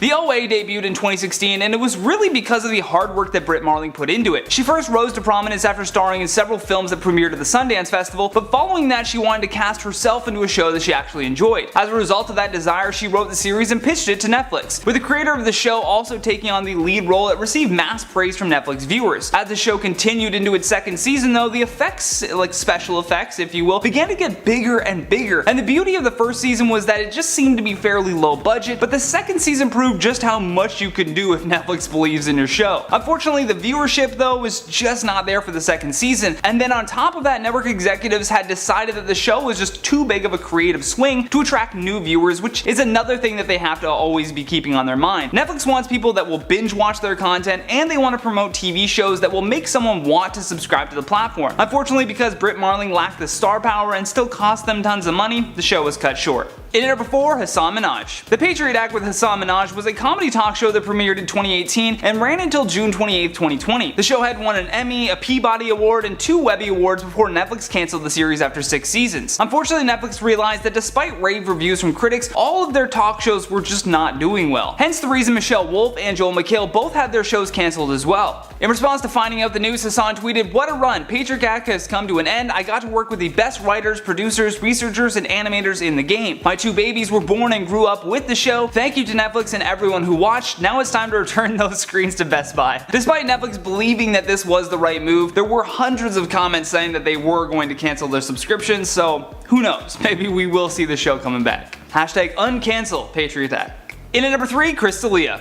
Chris D'Elia was cancelled because he had been accused of grooming and attempting to solicit nude photographs from underage girls. A woman named Simone tweeted out a screenshot of her alleged interactions with Chris, which began a thread of other women sharing their interactions with him as well. The stories were all pretty horrific considering that they were all allegedly underage at the time that Chris had sent these messages to them. However, in response to having his name dragged through the mud online, Chris told TMZ, "I know I have said and done things that might have offended people during my career, but I have never knowingly pursued any underage women at any point." Chris then goes on to say, "All of my relationships have been both legal and consensual, and I have never met or exchanged any appropriate photos with the people who have tweeted about me." Regardless, Netflix decided to scrap the plans that they had for Chris to be the star of a new prank show on the platform. In at number 2, Danny Masterson. Danny, who is best known for his role as Hyde on That 70s Show, was recently charged with 3 counts of rape. So far, there have been 3 victims that have stepped forward with separate incidents that occurred between 2001 and 2003. All the alleged crimes are believed to have taken place at his home in the Hollywood Hills. If convicted, he's looking at a sentence of 45 years to life in a state prison. For those of you who don't know, Danny is also involved with the Church of Scientology. After the charges were laid against him, Leah Remini took to Twitter with joy that the victims of Scientology were finally being heard. This is most definitely an insinuation that the church had previously covered up what Danny had been doing in order to protect their image. Although we cannot confirm these claims, it does seem like something they would do. Back in 2017 though, he was also fired from the Netflix show called The Ranch amid these allegations. Last but certainly not least, our number 1 spot, Kevin Spacey. Kevin used to be a highly sought after actor and by far one of the most demanded performers of his generation. However, after a fellow actor named Anthony Rapp bravely came forward during the Me Too movement to accuse Spacey of forcing himself upon Rapp when he was only 14 years old. Following that, 15 other men came forward and accused Kevin of similar crimes, which led to his character being written off of the Netflix show House of Cards. Kevin then made the situation worse for himself by declaring that he was part of the LGBTQ community, for which they denied any association. Even if he was part of that community, it still didn't excuse his very inappropriate behavior with a minor, and Netflix wanted to distance themselves as far away as possible from Kevin Spacey. So starting off our list today in the number 10 spot, we have Meta layoffs. The daytime Emmy Award winning series Red Table talk show hosted by Jada and her daughter and her mother has been cancelled. The news would come just after Meta started shutting down all of its Facebook Watch original programs. And Red Table talk show would be the last remaining show to be cancelled. With the show being produced by Jada and Will Smith's production company, the Westbrook Studios, Red Table Talk is a show that tackles current social and cultural issues from intergenerational lenses. The news of the cancellation would come after the departure of Mina Lafave, head of development and programming at Meta, amid the layoffs that affected more than 20,000 of the company's employees. However, the show's cancellation doesn't come as a big surprise, as back in 2020, Facebook started scaling back its original scripted programming after removing Sorry for Your Losses and Limetown. With Facebook pulling away from their originals so they can move into a different direction and focus more on users generating content. And Westbrook Studios is now reportedly shopping for a new distributor for the series now that their deal with Facebook has ended. Number 9, lies. When it comes to the Red Table talk show, it has been really hard for fans to connect to the show and the show's main host, Jada Pinkett Smith. And this has been a real issue for the show, as fans are just having a problem when it comes to believing what is actually coming out of her mouth. As on more than one occasion, some of the things Jada has brought up on her show has had fans calling her out on her lies. With the actor lying about more than one thing on multiple occasions, it makes us wonder if there has been any truth to any of her stories or with any of her guest stories. With Jada lying about almost everything from the exact details about what happened with her affair on Will Smith, her alopecia condition, and her racial bias towards blonde white women, it has had fans and viewers for years calling out the star for not being completely honest with her audience. With the talk show mainly relying on having a good connection base with its fans, it just seems like the lies aren't keeping the viewers interested any longer. Hey, what's up my little sparkles? Are you liking this video so far? If so, don't forget to give it a thumbs up and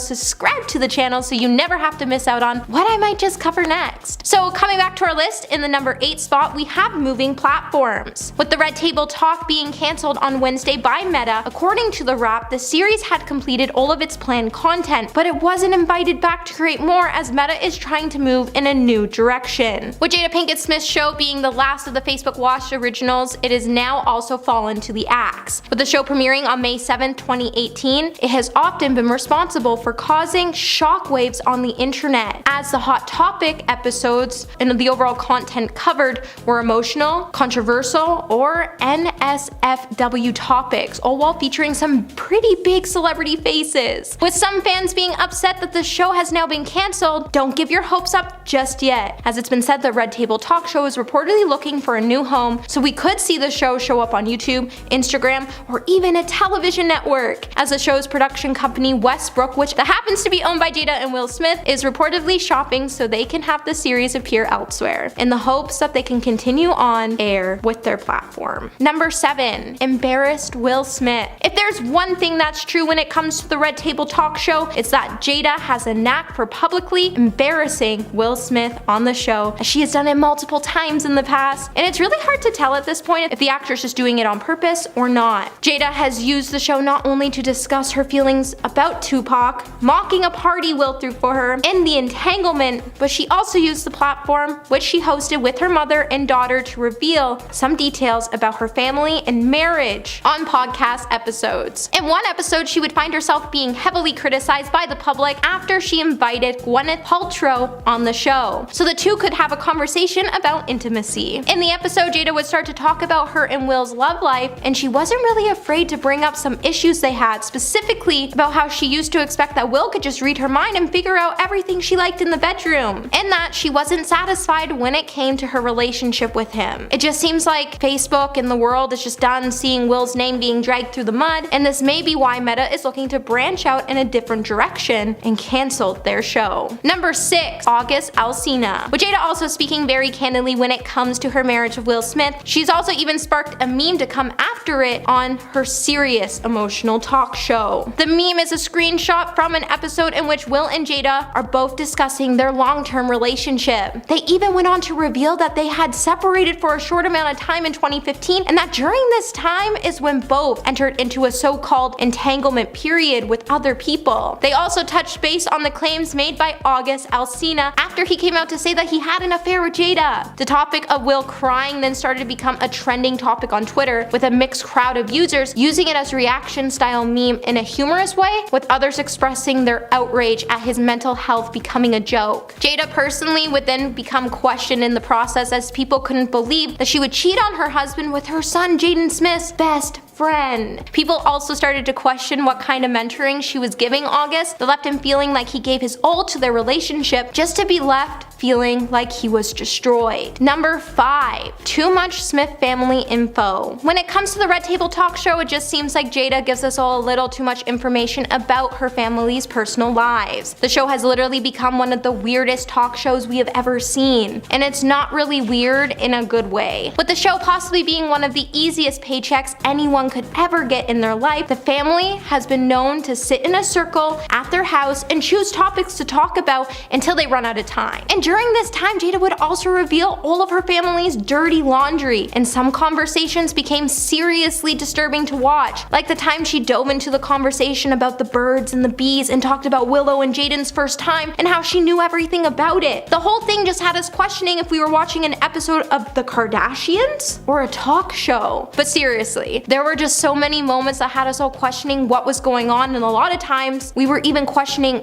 what Jada's real motive was. There's just something about a mother that she should never discuss about her children in public, and this was one of those moments. Number 4. Substance issues. When it comes to the topic of narcotics, a lot of channels use the conversation as a trigger word, and they demonetize the video, so the fact that Jada used the Red Table Talk to talk about her past struggles with substances probably didn't sit well with Facebook or Meta. With the actress calling herself a walking miracle after she sat down with her mother and daughter to discuss the dangers of increased alcohol use in women, she would go on to paint a not so pretty picture of herself, after she pretty much labeled herself to be a wild party child back in the day. With the actor admitting that she used to mix both substances and alcohol together, she never considered that the move would cause potential health scares later on in life. She just wanted the feeling to continue, so when she wasn't reaching the same place as she used to when she was younger, she started doubling up on more just so she could keep going. Eventually, the actor would note that she had a wake-up call when she passed out on the set of the the Nutty Professor in 1996. But Jada being so open about the controversial topic scared Meta because they didn't know what other conversation she would have that could push the boundaries and demonetize the videos. Number 3, the Oscars incident. With many topics being covered on Jada's show, including Will's infamous Oscar slap, in which he stormed on the stage after Chris Rock made a poorly received joke about Jada's hair loss, and because Jada used her platform to bring light to the situation, she received a lot of heat over the incident. With Jada starting off the series to say, "This is a really important Red Table talk on alopecia. Considering what I've been through with my own health and what happened at the Oscars, thousands have reached out to me with their own stories." The Matrix star then went on to discuss the Oscar slap, admitting she hopes both Will and Chris will have the opportunity to heal from their altercation. She then further went on to say, "The state of the world today, we need them both. And we all actually need one another more than ever. Until then, Will and I are continuing to do what we have done for the last 28 years. And that's keep figuring out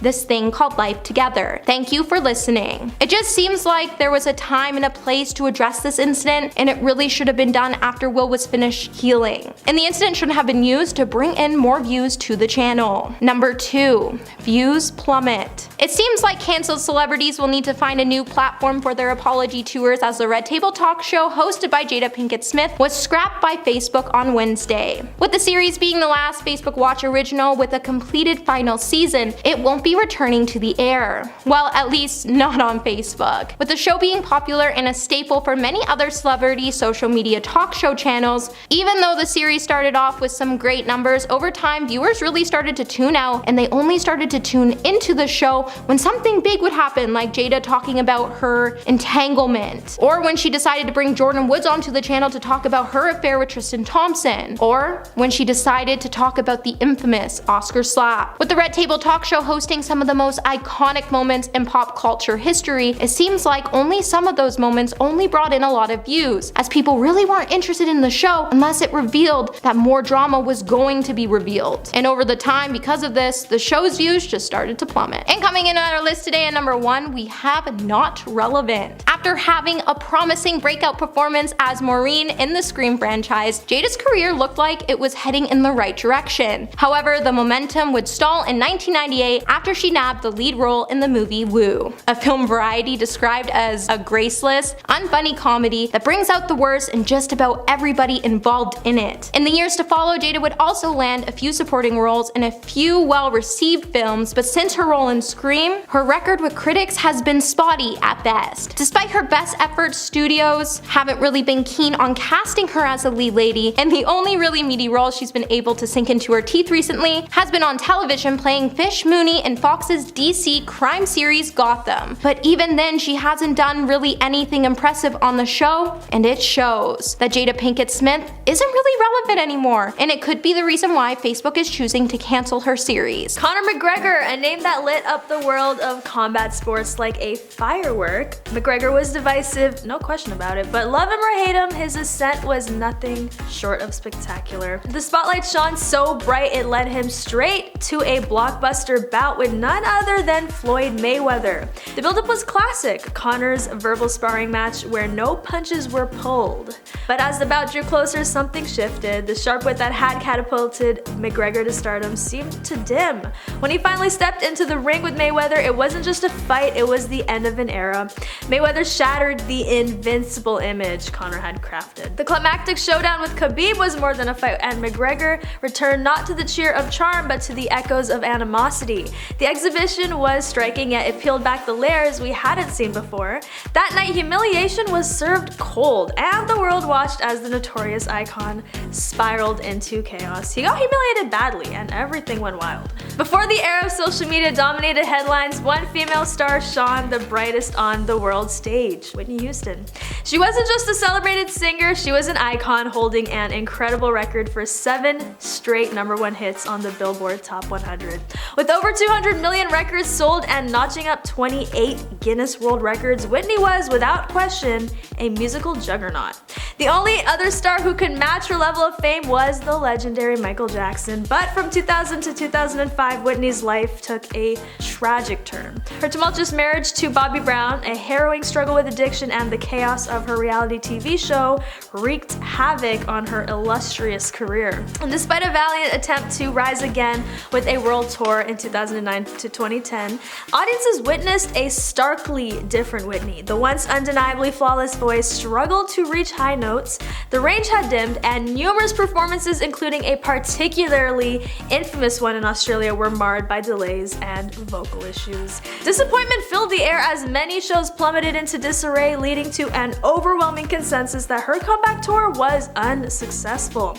Despite further attempts to regain her status, Whitney never reclaimed the once effortless pinnacle of her career. Her precipitous decline remains one of the most poignant examples of a superstar's fall from grace in the music industry. Aaron Hernandez, a former tight end for the New England Patriots, stood at the precipice of a gleaming career in the NFL. Flush with success, he was newly signed to a promising contract, his future in the league all but assured. Tragically, a series of life-altering decisions led him down a dark path that shocked the nation. Hernandez was convicted of ending the life of his friend, and in the midst of attempting to overturn his sentence, he ultimately took his own life. The shadowy tale of a star fallen from grace is a stark reminder of how quickly a life can unravel, leaving more questions than answers in its wake. Aaron's story is not an isolated incident. Many other professional athletes have experienced similar downward spirals due to a variety of factors such as fame, pressure to perform, and personal struggles. Next up, Kurt Cobain. For a short period, Nirvana rose to immense fame, becoming one of the most significant rock bands globally. However, Kurt struggled with the spotlight and grappled with personal battles, including substance abuse. Nirvana's '92 Reading Festival appearance is etched in history as one of rock's finest live shows. In Utero, released in early '93, soared to the top despite being initially deemed non-viable by the label and facing backlash from retailers over controversial content. Their raw and haunting MTV Unplugged performance in November '93 was uncertain until the very last due to Cobain's dependency struggles. Sadly, in March '94, after a purposeful overdose and a fleeting stint in rehab, Cobain's life ended tragically. Despite its brief existence, less than 7 years, with a limited discography including major labels, albums, the band's impact was seismic, selling over 75 million records. It's a stark tale of rapid ascension against a dark downward spiral. Amanda Bynes, once the quintessential girl next door with a sparkling presence in numerous teen movies, faced a tumultuous journey that led her from the pinnacle of Hollywood success to personal struggles with addiction and a highly publicized conservatorship. Her story is one that reflects both the pressures of fame and the resilience it takes to confront personal demons under the relentless scrutiny of the public eye.